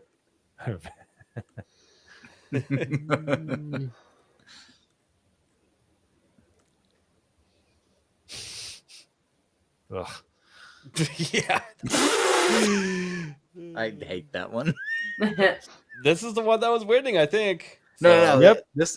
I hate the threesome from hell. Oh, I don't like that one either. I'm not even just involved. mean. That's just mean. It's like beating a dead horse at this point, Yeah, it's like, all right. Look, even I have standards. Okay, Nick Fuentes and Destiny. Let's chill. All right, so I think we're gonna call it. Figs with Attitude is the winner. Wait, but Congratulations. 2, 3, and 6 are fighting with each other. We need a second place. No. And then those two So- down there are like time. Figs with Attitude. We're calling it, right? Figures with Attitude. Figs That with was, taking an Isaac is number 2. We're gonna call All it. right, there we go. Call it. All right, There you go. Nerd Slap did the Figs with Attitude, Oh, nice. and let's see here, the big old Isaac being dropped out. Who was that? That was Phantom. Phantom. Wow, Phantom. Not bad. Phantom X. Wow, he's good. That's too good for you, man. That looked like that actually took more than 10 seconds to make. What are we doing here? Sometimes I feel like you're just kind of like making us believe that you're retarded. Well, no, he had to crop at least 3 things in that and then move them around. Like that's a big deal for Phantom. He's really stepping it up. Wow. Yeah, but he also like aligned them where it made sense too. Like that's just out of the ordinary. And It it was made good. me black. And he used assets that he hasn't used for the last 6 months in a row. So are you okay, man? You feeling all right? Anything you want to tell us? New year, new Phantom. Apparently. Well done, sir. That was a good one.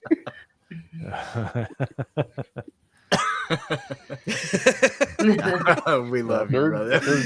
He's a good Nerd Slap sport. sent you anything Oh, else, don't show it. It's probably something you don't want to see. Oh yeah. What's that? I don't know. What He do you- said, Nerd Slap said, show the other one that I sent you. Oh, that's right. So he switched it out last Probably- minute. Let's see here. Probably Let me not find good. it. Well, yeah, not good for you, especially. Let's see here. I got it. Finger wristwatch. Wow. I haven't seen that one actually. Not as bad as the one I thought you were going to show from Discord. Uncanny. I love that. And I love how it's good. mirror universe Niagranol, so it's evil Niagranol. It's mirror universe Spock. So well done. I even like the subject matter. Yeah, make a good Spock, I guess. You want to read what it says, Nagranol? Good. Oh, guys, That was perfect. I Holy can't. shit. I can't. It's highlight me, it in- is it not? Listen, I can't highlight it in chat, but Crease said I'm black and I can have the pass. So There you go. yeah, I've got That the is- pass. Thank you, Crease. That is fungible currency as far as I'm concerned. Me too. YouTube can suck it. I can say whatever I want. Oh, Oh gosh. we got spicy. Well, not that Just the wait. last meme wasn't spicy, but It'll be coming soon. so what's our last thing on the docket? Or do we have more than that? I figured it I was- had two more, but I'm going to Two cut more. one of them. All right. I'm going to Go cut ahead. one of them. We're just going to go have fun. 'Cause Absolutely. we could start off ragging on it right off the bat because it's an IMDb list of the 20 best movies of 2024. Now, obviously, we know this is only going by IMDb's rating system. So that way they don't have, I guess they can't take any responsibility for everyone shitting on them. Be like, why the hell would you put that in there? That movie sucked. It's solely going on the reviews. But if anybody has seen any of these as we go down or basically go up, because they start at number one, feel free to stop me. Doom Part 2 was awesome. Wasn't the best movie of the year. Not even close. No, it was good. Not the best movie of the year. Yeah. I can't remember what else came out this year off the top of my And head. obviously they're going by. I'm assuming they're going by what the votes, like how many votes. Obviously they have 571,000 It's- votes. That's insane. No, those are Yeah. reviews. Yeah. Yeah, it's Reviews, the yeah. IMDb score. Or- They're going yeah, by the IMDb rating, score. the score. Mhm. Did But anybody they're also else? they're nice enough to put the meta score next to it also. Yeah, which is kind of funny. I actually didn't see the 3.5 hours. Wow. I don't even know what that movie is. Adrian Brody, Felicity Jones, Guy Pearce. Hmm. Those are I'll all say good this. actors. I Yeah. saw Dune 2. I liked it just fine. I'm a fan of the Dune books. They skipped out on a lot of things that they probably shouldn't have, but it was fine. It wasn't as good as the first one, but it was all right. I think Dune Part 1 from Denis Villeneuve was better. I agree. But still a good Zendaya- watch. Zendaya didn't Yes. ruin it, but she made it less fun for sure. That's my No, opinion on she it. ruined the character of Chani. The Mhm. character, yeah, I agree with that. Yeah. But didn't And ruin Chani the movie plays for a- me. Chani Yeah. plays a big part in that like second part of Dune. Yeah. And they totally ruined that, and that's a lot of what ruined the movie for me. Hmm. I think it's interesting that they never put her last name. It's just Zendaya. Well, she started out as like a pop star when she was in her teens or tweens or something. She like was a Disney Channel actress. Yeah. Ah, Mhm. I just remember she had like those Clearasil commercials, and then she had like some like pop album, and it was just constantly on TV and advertisements all the time. I was like, "Who the fuck is this bitch, and why should I care? I don't care. Get it off." The She screen." just had a really good agent. That's all I can say. Yeah. Well, kind of like Brie Larson, if you really think about it, like her mom whored her out into Hollywood at a very young age, and she did all kinds of stuff before she actually became a legitimate actor. Yeah, because I remember when Brie Larson was in Scott Pilgrim versus the World. Well, she was just in Scott Pilgrim, and she was in the show Community on NBC. She was Danny Pudi's like nerd girlfriend, and I think she did a terrible job. I agree. Yeah, a terrible job as that character she played in Community. Yeah, when she got to like the fame, when she made it per se, she just kind of lost herself a lot. So that's why people don't like her, because she wasn't popular then and she's not popular now, even though everyone knows who she is. Tiny person in real life. I did meet her. Isn't the thing that made her drug Euphoria? I was gonna call it the drug addict show, but no. The room. Euphoria is what Zendaya is. She is the main actress. Yeah, so she's like addicted to drugs. I actually really like that show. I am looking forward to the next season because 2 main characters did die in real life. So I'm just like, well, how are they gonna write it now because of these 2 main people that are kind of important to the story? So yeah, but yeah, Zendaya, she's all right. I like her. Because this is the female side coming out, and then just like putting my 2 woman cents moment. Woman moment. I think she's a great fashionista. She has a good fashion advisor, Roach. She does lead a good way into delivering the image of what a certain piece should be. Now, like, when it comes to acting, I think she could be a little better. It's a little dry for me in her acting. But I like her for just her sense of fashion and the industry and that versus acting. All right, that's my Zendaya soapbox. I was talking about Bree still, and you had switched to Zendaya, and I was just like, oh, whoops, we're talking about 2 different things now. Bree's not in Euphoria. Yeah, but I didn't watch that. So when Hayden brought that up, I was like, no, she got really famous by doing The Room and winning an Oscar for it. Oh, that's right. Yes, she did do that. Sorry. Yeah, I did do a drastic change about Brie Larson. Yeah, and I don't know. I'm not too sold on Brie Larson either way. So wait, I gotta ask, who here has seen Nosferatu? No. Me. I'll probably see it Tuesday. What'd you think of it, Hoodie? It was fantastic. Except for I made a review. I don't want to get too much into it right now, but there were some problems I had in the second half of the film. Okay. That's fair enough for what I'm asking, because like I've seen mixed reviews on this. I've seen tons of people saying that it is super boring. I've seen several things of people saying it's great. I admittedly have not watched your review of it yet. I've been considering seeing it. So, I didn't want any spoilers or anything. I was still trying to make a judgment. So it's definitely the best horror movie of the year, which is not saying much. Right. Besides Terrifier 3, but that's more of a slasher. But this was done. It's a remake of a old silent film. So yeah, I watched y'all's Terrifier 3 review and it made me want to see it. I haven't yet. It made me want to though. So I've been avoiding the Nosferatu stuff and trying to decide. But I would see it if you like horror. I think it's worth a watch. I will say this about Terrifier 3: it's not as scary as the first 2 movies. I thought it delivered the goriness for sure, but the first 2 were definitely more horrifying, if that makes sense. Yeah. Yes, totally agree. Yeah. Also, with Nosferatu, I mean, obviously, horror movies from back in the day, whenever Nosferatu was first coming out in the classic Dracula novels and films and everything like that, it was more about the ambiance. It was the mood. It was the atmosphere that made things creepy. And that's what this movie tries to encapsulate a lot more. And so, just from my own perspective, I didn't review it with Hoodie and Magda. I did my own. I didn't make a review, but I watched it and I have my own thoughts. I didn't think that it dragged very much at all. I thought it was building tension in a lot of the right ways, but I still only rated it a 7 out of 10.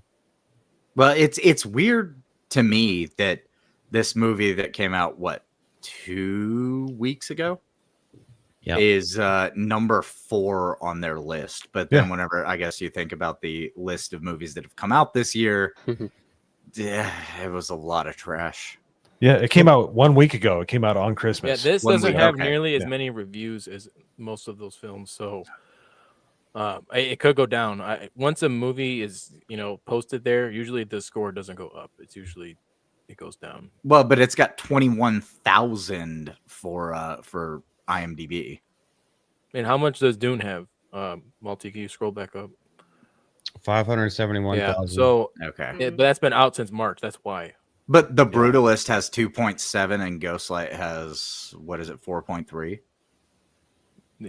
No one's watching that shit. That's yeah. But like they get rated higher. There is no semblance of like how this is scored. I know. I think they just put them in order of like what do the Academy people think?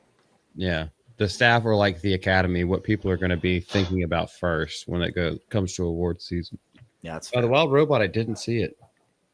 I didn't either. I would like to. I have a son, and I feel like that would be a really fun one to watch. I've heard nothing but good things about it. Ditto. I didn't see I heard it was good, even though it has this guy in it. Yeah. It's just statistically impossible to avoid Pedro Pascal nowadays. I don't know if you know that, but it's going to happen. I've already made a hard stance and announced that I will no longer be paying for movies with Pedro in it. I'll You only don't pay acquire for any them. movies. I go to movies. The truck regularly drives by your house, and you get a full 90mm film copy of it, and you have a projector. We know. Hayden, we talk about a lot of Disney-owned things, and I also don't give them money. So yes, I do resort to that quite a bit. Yar. Well, this one, actually these two, I might have hot takes on them if y'all have watched either of them. I saw Furiosa. I didn't like Furiosa. I think that they messed up with it. Furiosa is not nearly as bad as everyone was trying to shit on. I agree. Yeah, I just didn't care. Yeah, I mean, Mad Max isn't in it. I didn't like Beyond Thunderdome that much. Like it was okay. It was fun to watch. Well, it's okay because it was a movie of its time, but it's not nearly as good as the first two. It's not even close. So now that we're separated from when it was released by a long amount of time, I'll probably watch it. But just we're all so tired of the girl boss, so tired of it, and it's just like, and then that's why it failed. Well, I just they didn't do a good enough job making me care about the childhood Furiosa. I just didn't like her. She was unlikable. I think the runtime went on for a little bit too long, but Chris Hemsworth was freaking awesome in it. That I did hear. Chewing up the scenery and everything like that, and just over the top. It kind of reminded me of like, I know we even made videos about it. It's like you shouldn't call it a Mad Max saga when Mad Max isn't even in there. And you shouldn't do that. Everyone knows about Furiosa because Mad Max Fury Road like won so many Oscars, and I actually loved that movie too, even though a lot of people shit on me for that opinion. Fury Road is one of my favorite movies, actually. Ditto. It's really good. It would have been so much better if they didn't call it a Mad Max saga. Yes. Because everybody who is a Mad Max fan would have seen that first trailer of the tanker driving down the road and known exactly what it was. Yeah, totally. Agreed. That's all they would have had to do. Yeah, that was one of my biggest arguments with it, was just how they named it. Yeah, it was bad marketing, especially in the Praetorian Pete was his name, but yeah, that's why I heard that. But yeah, no, you don't. They didn't read the room right. But considering some of the terminology and some of his interviews that George Miller had, he does kind of do that feminist thing. He talks about it. I don't know if he's just placating the audience. And I do agree with Gary from Nerdrotic. The whole thing with Fury Road, it was proto woke. The end of that movie was like, now that you look at it, because we didn't have our antenna up, our radar up for that one. But if you watch the end of it, you're like, ugh. You're like, yeah, it's really over the top. Things were beginning to slip Sylvia. Yeah. But I loved Morton Joe. I thought freaking great character. Oh, awesome. Totally awesome. Character. Yeah. Played by Toe Cutter from the first one, by the way. Yep. The same actor, yeah. Are Jen and Silva in there? I can't see that. Yeah, Jen and Sylv Soska are here. Yeah, they Hey, said hi. Jen and Sylv. Hi, I'm how sharing are my you? screen, so I can't say you, but you know how much I'm not even wearing my Yaira shirt. Dadgummit. Last week, or maybe Monday. Was it Monday? I hope they're going to MegaCon because we took the best picture ever They should last be, year. yeah. I'm sure they will be. Yeah, I got a bunch of pictures with them at Dallas. I've said it before. I said it again. When the first meetup I ever went to was Orlando last year around this time, and they legitimately were super nice. Like I was just standing around, just kind of taking it all in, and they're like, "Hey, you having fun?" Like they were like literally like just the most friendly people I've ever met. They're so great. Especially, yeah, they are legit wonderful people. They're very huggy girls, and I actually really like that. I was like, oh, because I know who they are, but I don't have like a relationship or never met them before. So I don't know which one it was. I think it was Jen. Like we kind of bumped into each other. It's like, oh hi, and she's like hi, and gives me an immediate hug. It's like, oh okay, I'm not mad about this. So yeah, they're sweet girls. Yeah. I could tell you the difference. I could tell you immediately how to spot the difference. Oh yeah. You'll never forget a Beauty mark? Sasuke hug. Yeah. Yeah, that too. Okay. Now look at the eyebrows. One has the sinister eyebrows, and I told them both this to them, and they were just like, "You are so right." I was like, "Okay, now I know which one is Jen, one is Sylv, because Sylv has the really bubbly smile, and then Jen has the eyebrows. So you're just like, "Ooh, girl, what are you getting into?"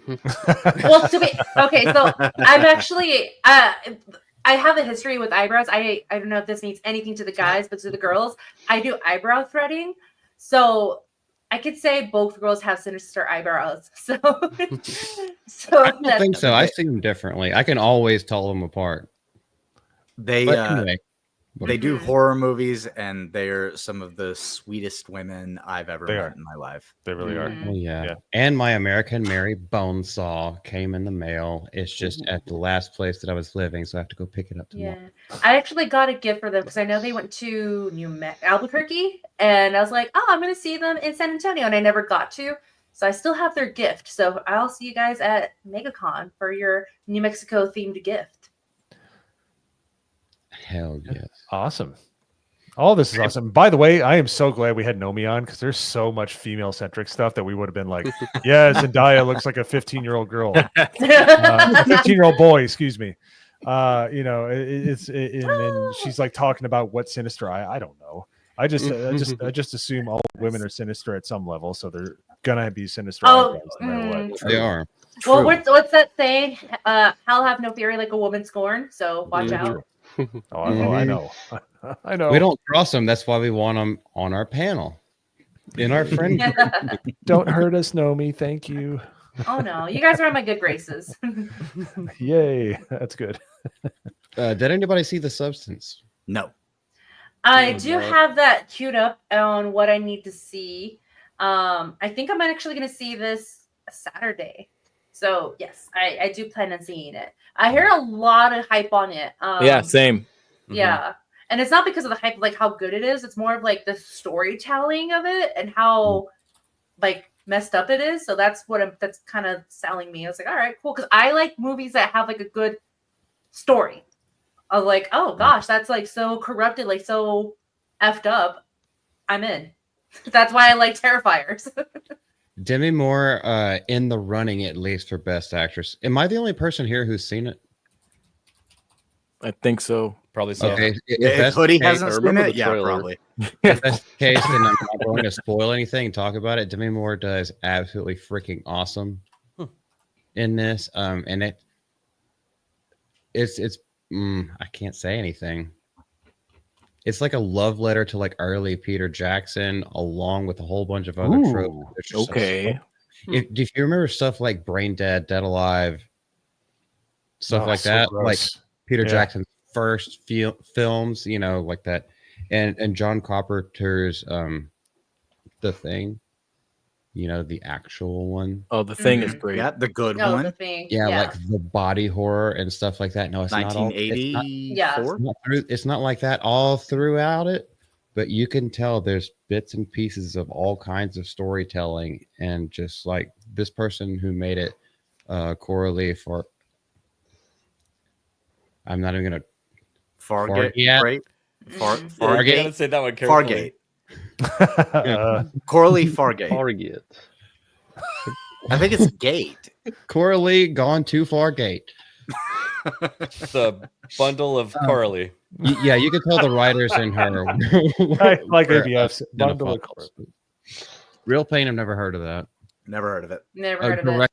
Yes. Oh, this is the one that he's got Macaulay Culkin's brother in it. Kieran Culkin. Yeah. Kieran. Oh Yeah. Oh yeah, there he is. Heard about it. This is Didn't- supposed to didn't- be a pretty decent film, but I don't like Jesse Eisenberg. However, I would give it a shot. That's the kid that Didn't was he in, come out? He came out recently, kind of like trashing on the Zack Snyder, like Superman. He said it movies hurt because- his career. Yeah. That kid. Didn't ruin it. He said he hurt it. Oh, Yeah, okay. I did a video on that. He said it was like that really put a stop to my career by playing Zack Snyder's Lex Luthor. I I bet. Yeah, that's a terrible casting. I think it was just a bad casting. Like, yeah, he's not. Well, Lex yeah. Luthor. I went on to talk about how like basically Jesse Eisenberg is he's not an actor, he's a persona or a person, and he is typecast in everything, whether it be good or bad. And And he it was sucks to be typecast to play typecast. Jesse Eisenberg as Lex Luthor, and it just didn't fucking work. No, Yeah. he's like it's Christopher Walken or Jeff Goldblum. He's the same person in every single movie. I mean, I think he did good in The Social Network for like that movie for yeah, that's the movie. I was yeah thinking of. Zuckerberg. Mhm. So I think he did great on that, but I'm Mhm. always gonna see him in those super bad movies or those movies that he's with Seth Rogen. So He's yeah, not in- That's Michael is he Cera. in any of those movies? Yeah, you're thinking of Michael Cera. Yeah, I think you're Not- thinking of Michael Cera. They do Okay. look alike. They're- MCU or an Zombieland. Champion fan just said that. Zombieland. Zombieland. Zombieland. Yeah. That's right. I'm Yeah. sorry, I got that messed up royally. I'm sorry. You're good, but- Naomi. Yeah, See, but yeah, I think he did okay because he's just like that little quirky nerdy guy, like kind of like doesn't know how to defend himself. So, and then when I saw him being as Lex Luthor, it's like, oh, you're not a good villain. You can't deliver that evilness to me. Nobody liked him as Lex. Nope, Mhm. No. not Yeah. at all. I That's not haven't his seen. fault, but- yeah. Sorry, what were you saying, Nagy? No, I was just saying that's not his fault. It's just bad casting. Well, I mean, it is his fault if he has if he doesn't have more layers to his acting ability. But I guess I just wouldn't have picked him to begin with, just based on. He doesn't look like a Lex Luthor, right. especially Mhm. with hair. Yeah, can't even picture Lex Luthor with it. if anybody has seen these movies as we're going down, this is not the good Count of Monte Cristo. Actually, haven't seen this remake. No, it's not. In I'm fact, thinking of the Jim Caviezel one. That Wait, there yeah. was a remake of the Count of Monte Cristo. no, hold on. It's a Apparently. French movie. It's in French, I believe. Ugh. Well, yeah. Look at everybody. Look at all the names underneath there. Mhm. I dug into it because I'm like, no way they're trying to make a new one of these movies because the last one they made with Jim Caviezel is perfect. I love that movie. Well, so Yeah, not much. only that it's perfect, you get baby Henry Cavill in it as well. Yeah. Oh yeah, it was Yep. so weird Yeah. seeing him that young. I know he looks the same. Nothing's changed. Yeah. Just baby face. Just yeah, But just that smaller. movie is timeless. It's such a classic that I watch it almost every month. That's how much I like it. I actually have the book. Like I love the story of the Count of Monte Cristo. yes, It was it is. required reading when I was in high school. Yeah, Alexander Dumas. But yeah, going on the Jim Caviezel one, that's just as classic and will never go away as like young Leo DiCaprio and The Man in the Iron Mask, Mhm. or Oh, fucking yes. The Mask of Zorro with Catherine Zeta-Jones and Anthony Hopkins. Like Oh. those are movies that have not wow. that have aged nothing but gracefully and were fucking badass when they came out anyway. Mm-hmm. Yeah, they another thing that shouldn't have been remade. Yeah. I think it was probably just I don't know. The Count of Monte Cristo is in France, right? In the books. Yeah, Yes. it's like saying Yeah. the Three Musketeers, They're- or it's like an evergreen property. You're thinking yeah. I kind of understand, them making a French movie about, a French story like that. Sure. That's fine. It's they're trying to build their own, culture. So Yeah, it's understandable. not Yeah, for me. If it was American, I would give it a big old shoot the bird, but Mhm. yeah, they did it all in French. Yeah, that's fine, I guess. Who cares about the French anyway? There we go. That's the correct answer. Yep. Moving along. The Outrun. I don't know what that is. Don't know what that is. Blue hair. I don't care. I know who that Blue hair, don't care. I know this actress, but I don't recognize. If it's not about driving a Ferrari convertible to try to get to the next checkpoint, I don't care.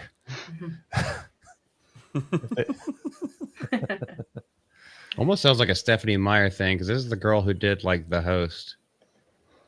Well, she Lovely was Bones, I in did The see Lovely that. Bones, yeah. Yeah, I watched Yeah, that. and The movie, too. Lovely Bones too. And then also Stephanie Meyer, that's Twilight.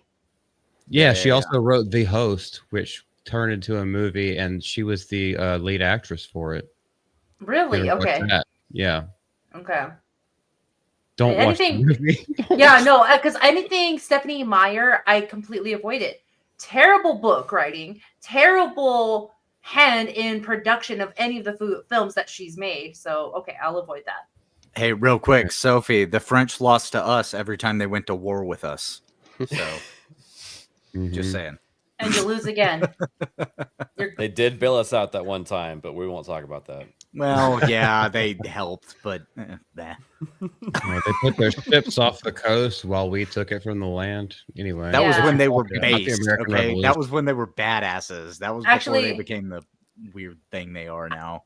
I wasn't born yet, Yeah, so it didn't happen. So I agree. True. with that. Yeah. True. That's not my history. I've heard really good things about Honora, but however, I haven't seen it. I want to see it too. I don't think I've heard of it. The deep places of Twitter that I went to, or X that I went to, didn't know existed. I saw like bits and clips of it because I thought they were just like little movie scenes and stuff like that, but ended up being like full movies. But the only thing about it, it was in Portuguese. So now I'm like, well, now I need to see it in English. So I definitely it was captivating, sounded interesting. Challengers burned this list.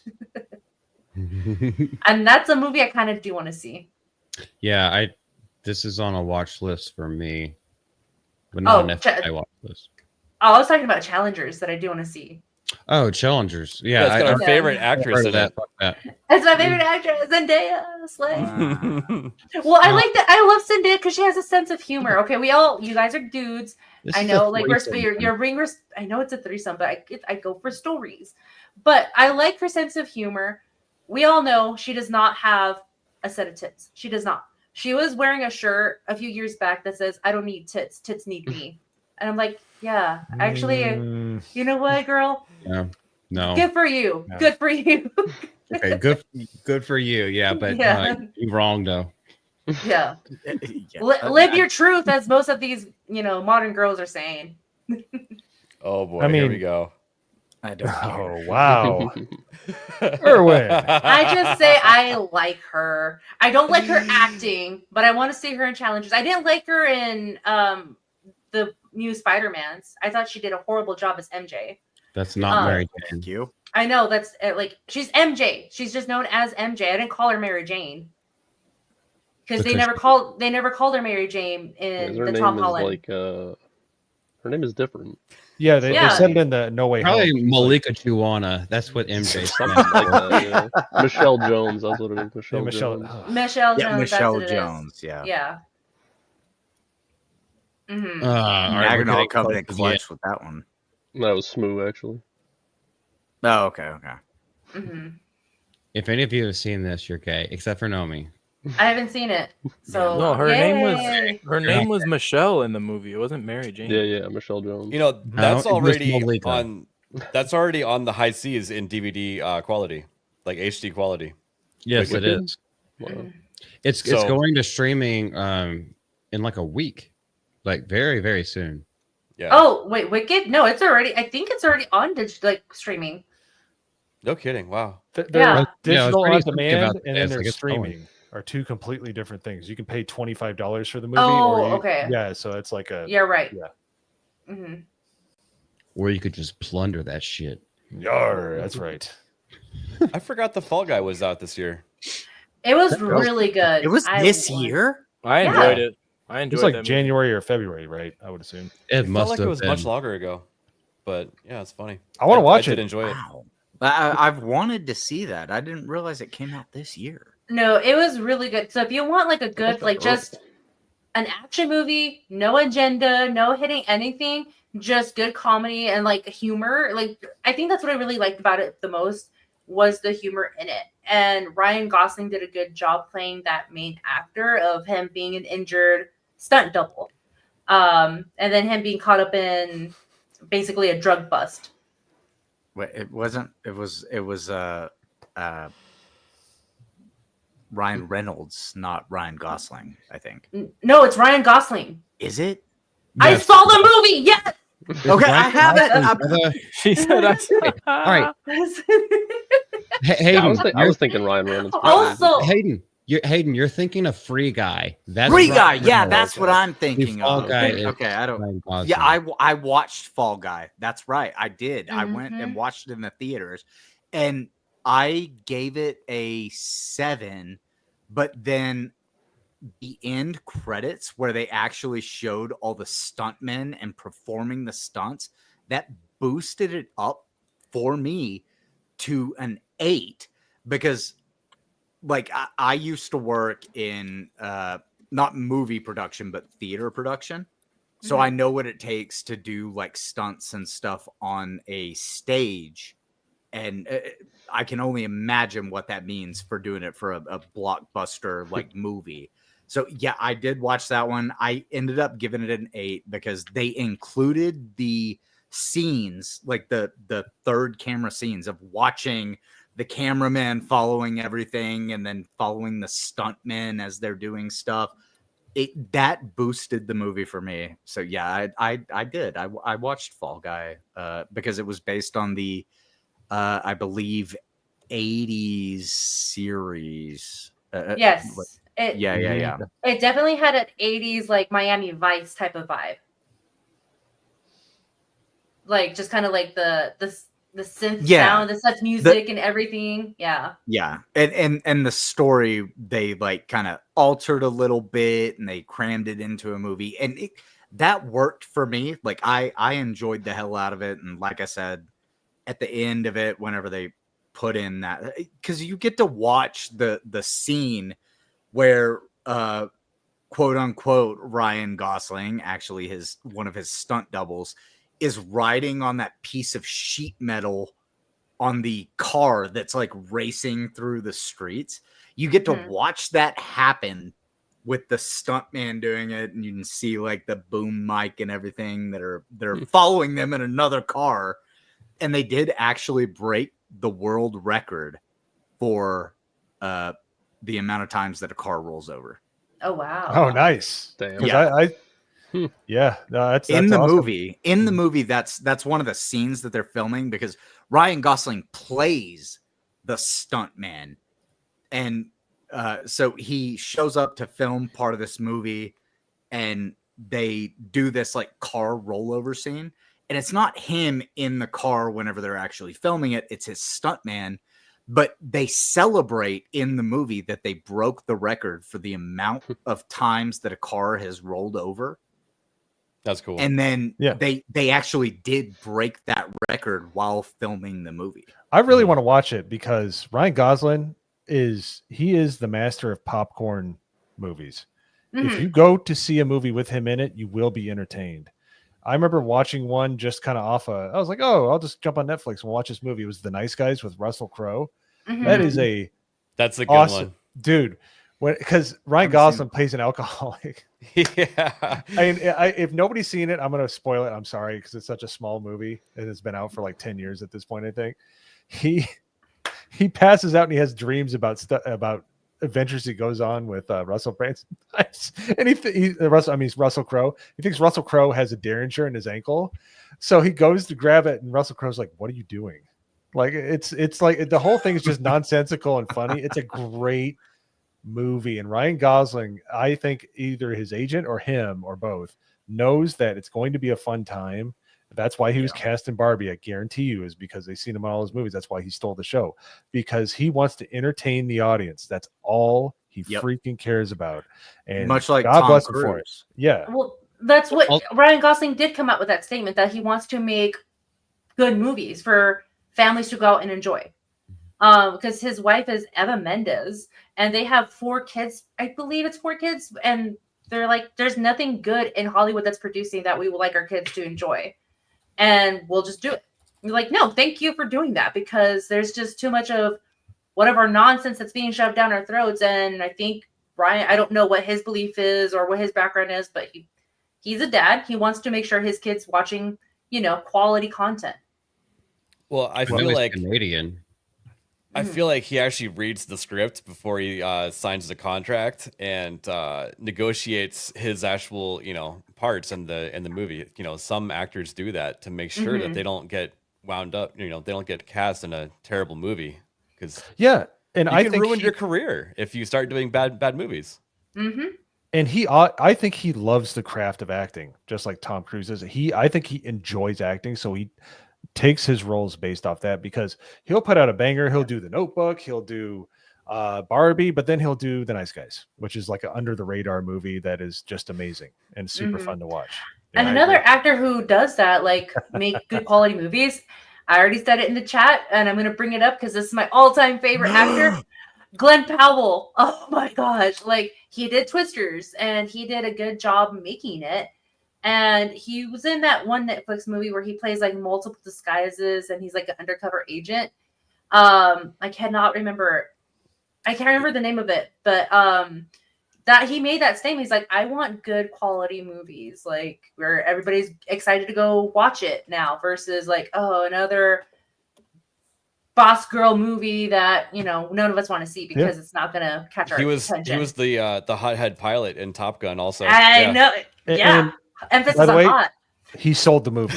He was a douchebag, and I loved him for it. He filled that role. He filled Iceman's role in the movie, like as far as like that whole movie was great. Oh yeah, he did. Great. Once he was on my radar, I'm like, that guy needs to be in more stuff. And Hollywood's like, yeah, I agree, which is good. Yeah. Usually they don't have that forethought. So, so anyways, well, yeah. So thank you everybody for coming out tonight. What's up? What's up? Oh, I was gonna say something. What Nerd Wars says, it's like made for Middle America. Not only that, like if you see Twisters, it's very not conservative in a political way, but like very Americana. He has American flags. It's rodeos. It's people out there enjoying each other, helping each other out because of a Twister blew through.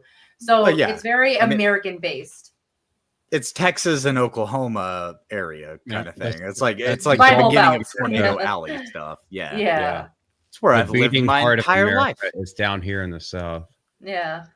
That's what I want to say. I think Glenn Powell is spot on. I can't say enough about him. I love that man.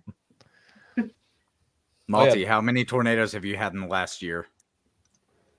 Where I live, 0. Yeah, I've had like I want to say it's close to 20. I live in hill country though, so like a lot of those get brought up. Those get broken down before they can even form, just because the changes. Malty is hill folk. I am a hill folk. Have eyes.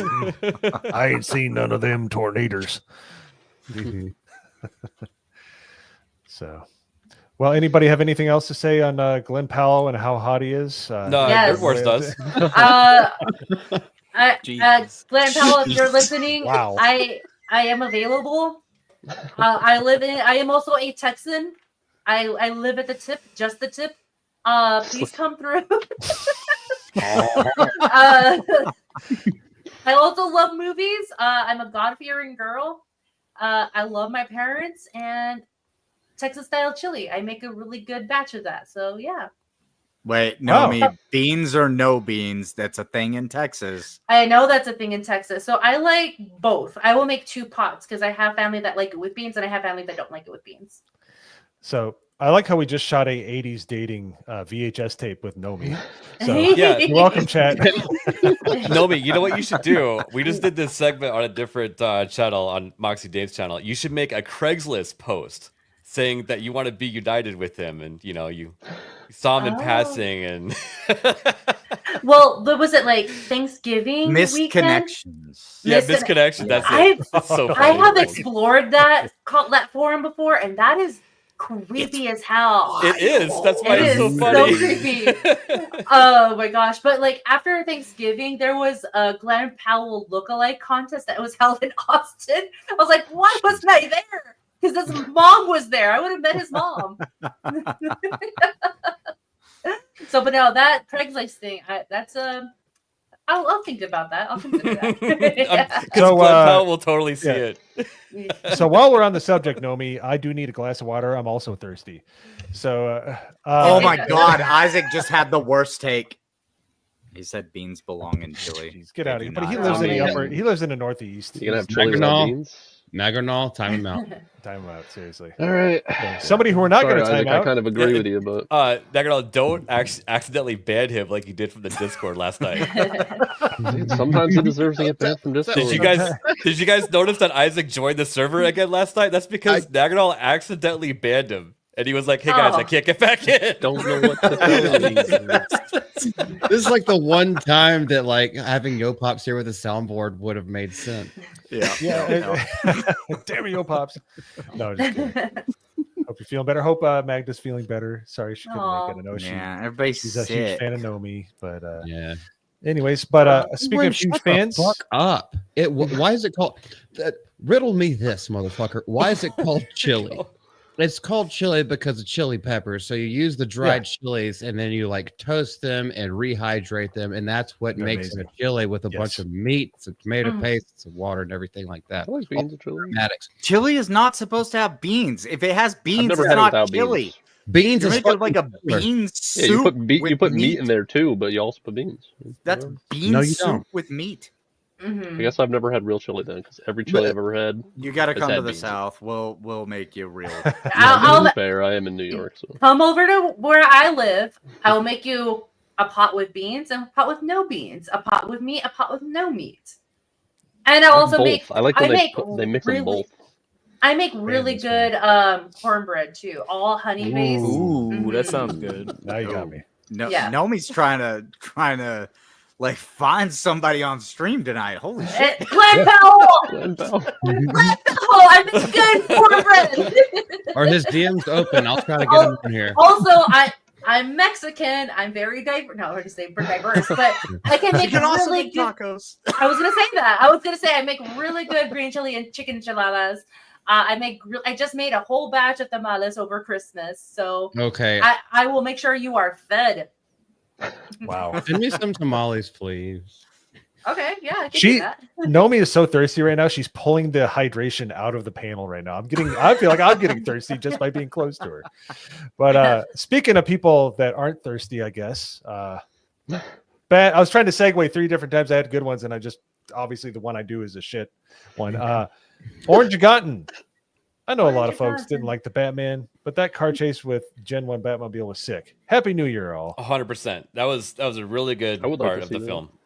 Still haven't The seen it reveal yet. of the car just turning on and then the chase scene. It's amazing. That is cool. And the car itself is badass. And Nomi, apparently this one might be geared towards you because it has Glenn Powell in it. But Orange Gotten again. Everybody wants some was my intro to Glenn Powell. Everybody wants some. Okay. Mhm. Sorry. There was horrible capitalization and missing punctuation there. I apologize. But Punctuation thank you. matters, guys. There was no wait. He didn't need punctuation for that. He just needed an extra capital letter. Yeah, he needs something. Capital letter. Because it was just the title that, Yeah. So Reading is hard. well, on this first fuck you. Anyways, this first day, this very first Leighton gave the GCA of the year. I got to thank everybody. 2024 was just a blessing. Like, honestly, it was amazing. All the people we got to meet, including Nomi, who's always so much fun to hang out with. I'm glad that I could produce your dating tape for Glenn Powell. We'll get it out in the mail immediately. Yes. I have some blank VHS tapes. I'll help you out. I'll help you get it. Dude, I am ready. Let me know when. Maybe at MegaCon we'll do a little short or something. I'm here for it. So All right. You're making but, Anyways, let's start it. Let's do it Drake style. Let's start at the bottom, and then we'll end one with Malty. But Naganal, what do you have coming up, sir? What do you got going on? Probably streaming some games here in the next couple days. Probably tomorrow. I'll do a stream on Kick and YouTube. Same name, Naganal over here. Whoa, that pause was scary. Yeah, I caught myself off guard there. Don't worry about it. I'm black from the waist down, so it's all good. All right. He's yes. Well, that's we have some picture. Well, whoa, never mind. Okay, sorry, guys. Okay. Watch Anyways, your mouth. Hayden Wayne, moving along. How are we doing? What do you got coming up, sir? I'm in 2025. I am going to try to find some kind of schedule for getting videos out. I haven't figured it out yet, but I'm gonna try to get it figured out and try to be like fairly regular in doing it. So that's what I've got coming up. Nothing planned at the moment besides Nerd Wars. Him, ABF, and I, we are starting a politics stream on Tuesdays at 11 p.m. EST. We're going to be talking politics, things going on in the world, news, because we all kind of came from that sphere before we, came over here. And that's something I'm really excited about. But on top of that, I'm also going to try to find time to make more regular videos, and that's what I've got. So awesome. Nomi, our guest here. Thank you for coming on. Wow, I didn't realize there's going to be so much female-centric stuff we needed to cover. But thank you for covering our asses. We really appreciate it. No, I'm glad I can contribute. Definitely. But so, what do you have what's coming going on? Yeah. I do have a gaming channel called Know Me Without You Play, and I link it with my Kick channel. That is also very true, Smooth the DJ. I am about 20 subs away from 500. Oh. Yeah. That'd be cool if I could get that. That'd be great. And then I might get 1,000 watch hours away. So going into that on my main channel, Know Me Without You, Daves and Dorks will resume later this month. We will post out when we are going to be doing that. January 10th, I'm going to be doing Buy a Girl a Drink stream, and that's going to be a fundraiser to raise funds to go to MegaCon. If I meet a certain goal, I am going to thread Arudai's eyebrows and beard. And then if that is completed, another stream will happen with Arudai where he gets completely clean shaven. So if you want to see Arudai clean and being tortured with thread, come through on January 10th. And then also I play games on Kick at Know Me Without You, and then on my YouTube channel, Know Me Without You Play. And you can also follow me on X at Know Me Without You. And Glenn Powell, I'm available. So when you say clean shaven, do you mean head to toe, or are you only talking about the face? You know what? If I asked Arudai, he would agree if I were to wax his chest hair. So it's a possibility. Well, Arudai would. He did eat corn the long way. He on did. Camera. I mean, a 4-year-old virgin scene would be hilarious. Oh my goodness. Yes. So that's why I'm like, okay, that's why I have a certain goal. If I can meet this goal, Arudai agreed that I get to clean him up. I got it. Get a 20-sided die. And if he rolls a natural 1, he's got to get all of the chest hair taken off in one. No, if he rolls anything but a nat 20 or a 15 or up. That's just that's some Escape from LA, New York shit. Yeah, no, he already agreed to do it. Give him the option of, okay, if you roll under 15, you get the time off. But there needs to be something D&D involved with that. That would be awesome. But all right. That's actually smart. I will converse with said Arudai. He's By the way, so he deserves to be tortured. Yeah. I want to throw this out just real quick. If any of you guys are interested in D&D tabletop games, Arudai is creating his own tabletop game called Legends Seeker. Mm-hmm. And listen, I'm a big supporting member of it, and the lore that they're building is super cool. Like they're writing a lot of really fun stuff, and the Magic. I'm still waiting to see how exactly it's all going to work, but it's very cool. Keep an eye out for Legend Seeker from Erudite from Geeks and Gamers Tabletop, and his channel Moon Skull and Legend Seeker. Awesome. Yeah. Before we continue, because I see someone says like, "What's threading?" Do any of you guys know what threading is? That's where No. you like drag the thread and it rips the Like hairs sewing, out. right? Yes. Let me bring out No, a not video. I thought it was Hoodie. a form of Like- force use among Talking about dyads. eyebrow threading. Hold on. I will. You sweet, sweet summer child. I will bring it up here because I really want you guys to see it. Virgin. Who was it that asked? I think it was. Oh my gosh! No, someone did say it. Threading. Oh, thread. It was Isaac. It was Isaac that said it. Isaac. Oh yeah, he Fuck said like you the for acolyte. asking this question. Isaac cooks his steaks well done, by the way. Yeah. Okay. Yeah. So I will make it go fast. Oh, that's very large. I am sorry. I am Can't be. blind. That's what she I said. am- Oh no, I can't do 6 minutes. Let's cut to right. See, look, there we go. So I map his eyebrows. All right, take a toothbrush.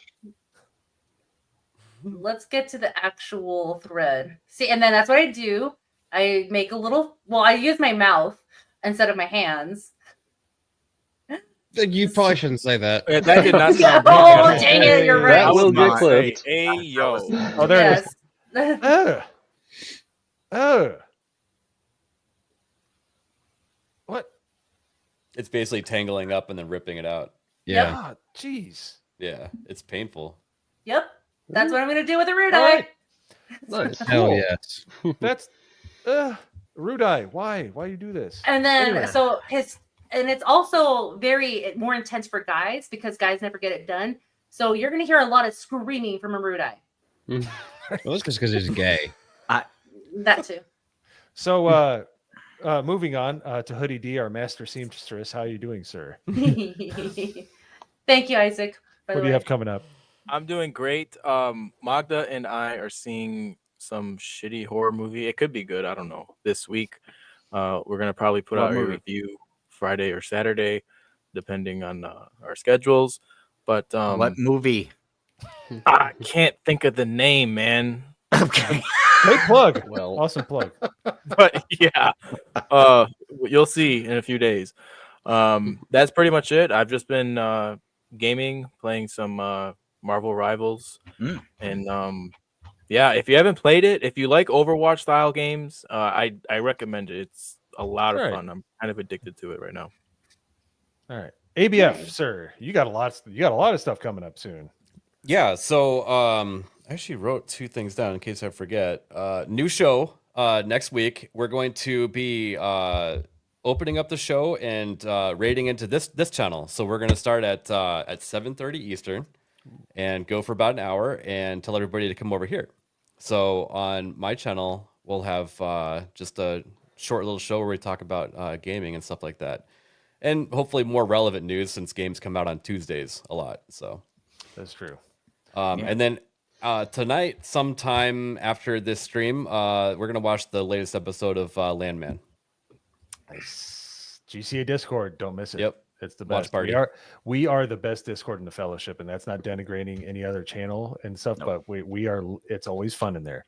Always fun. Yep. And the voice channel, in case you can't find it, is labeled Isaac's Missing Childhood Memories. You can't miss it. But Malty, you remember when I said you would go last? I lied. It's your turn. What do you have going on, sir? What do I have? Still some things that I can't announce yet, but yes, I will be helping ABF with that in whatever capacity he wants. And that just means that communication going forward is going to be more tight knit because I think we found a really good rhythm with everything that we're doing around here. We kind of, act like you've been here before, because we have been here before. We are there now, and now we're going to the moon. And that's all I have to say about that. Lots of things in the works, and we ain't stopping. Yeah. Yeah. Let's go.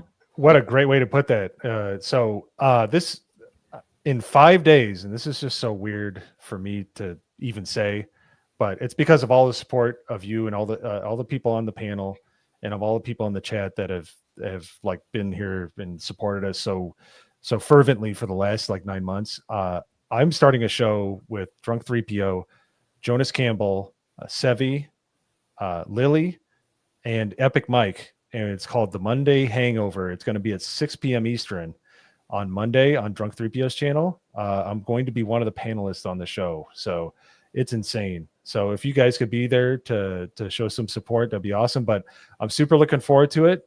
I'm a bit nervous, but that's okay, because if you're not nervous, you don't care. That's how that goes. You're gonna kill it, man.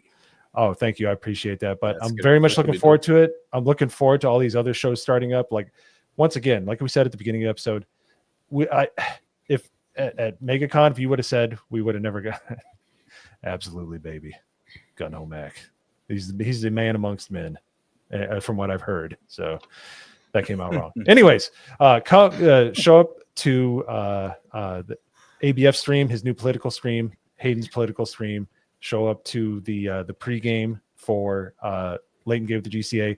Please show up to the Monday Hangover. But my heart will always be at the GCA. We love all you guys. And until the next one, we will see you later, guys. Everybody say bye. Bye. Bye. Happy New Year. Happy New Year, everyone. Yes, Happy New Year. Can you find the video? Mom? Oh. Yeah, it seems like you both found it. All right. Well, we were in 2025. Next year is our year. Let's go. You said you were going last, so I was like, okay, he's got the outro then. All right. We'll do it live.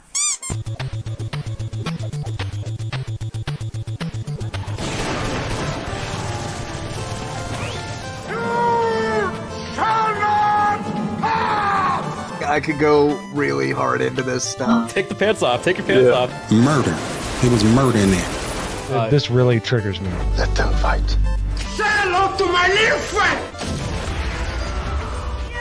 Yeah, I'm working on it. I just gotta backdoor the phone system. I can handle things. I'm smart. Not like everybody says. What the hell is even that? Why there, yo, Pop? I speak at the English. I am not gay. I just want to suck a dick to see what it tastes like. And I got news for you. That means you're gay. I just want to suck a dick to see what it tastes like. I almost used the F word. Once I got in there, I hooked up with Jeremy. Oh, no more Yankee, my wanky. I'm looking at porn. Voila! Oh, you look so stupid.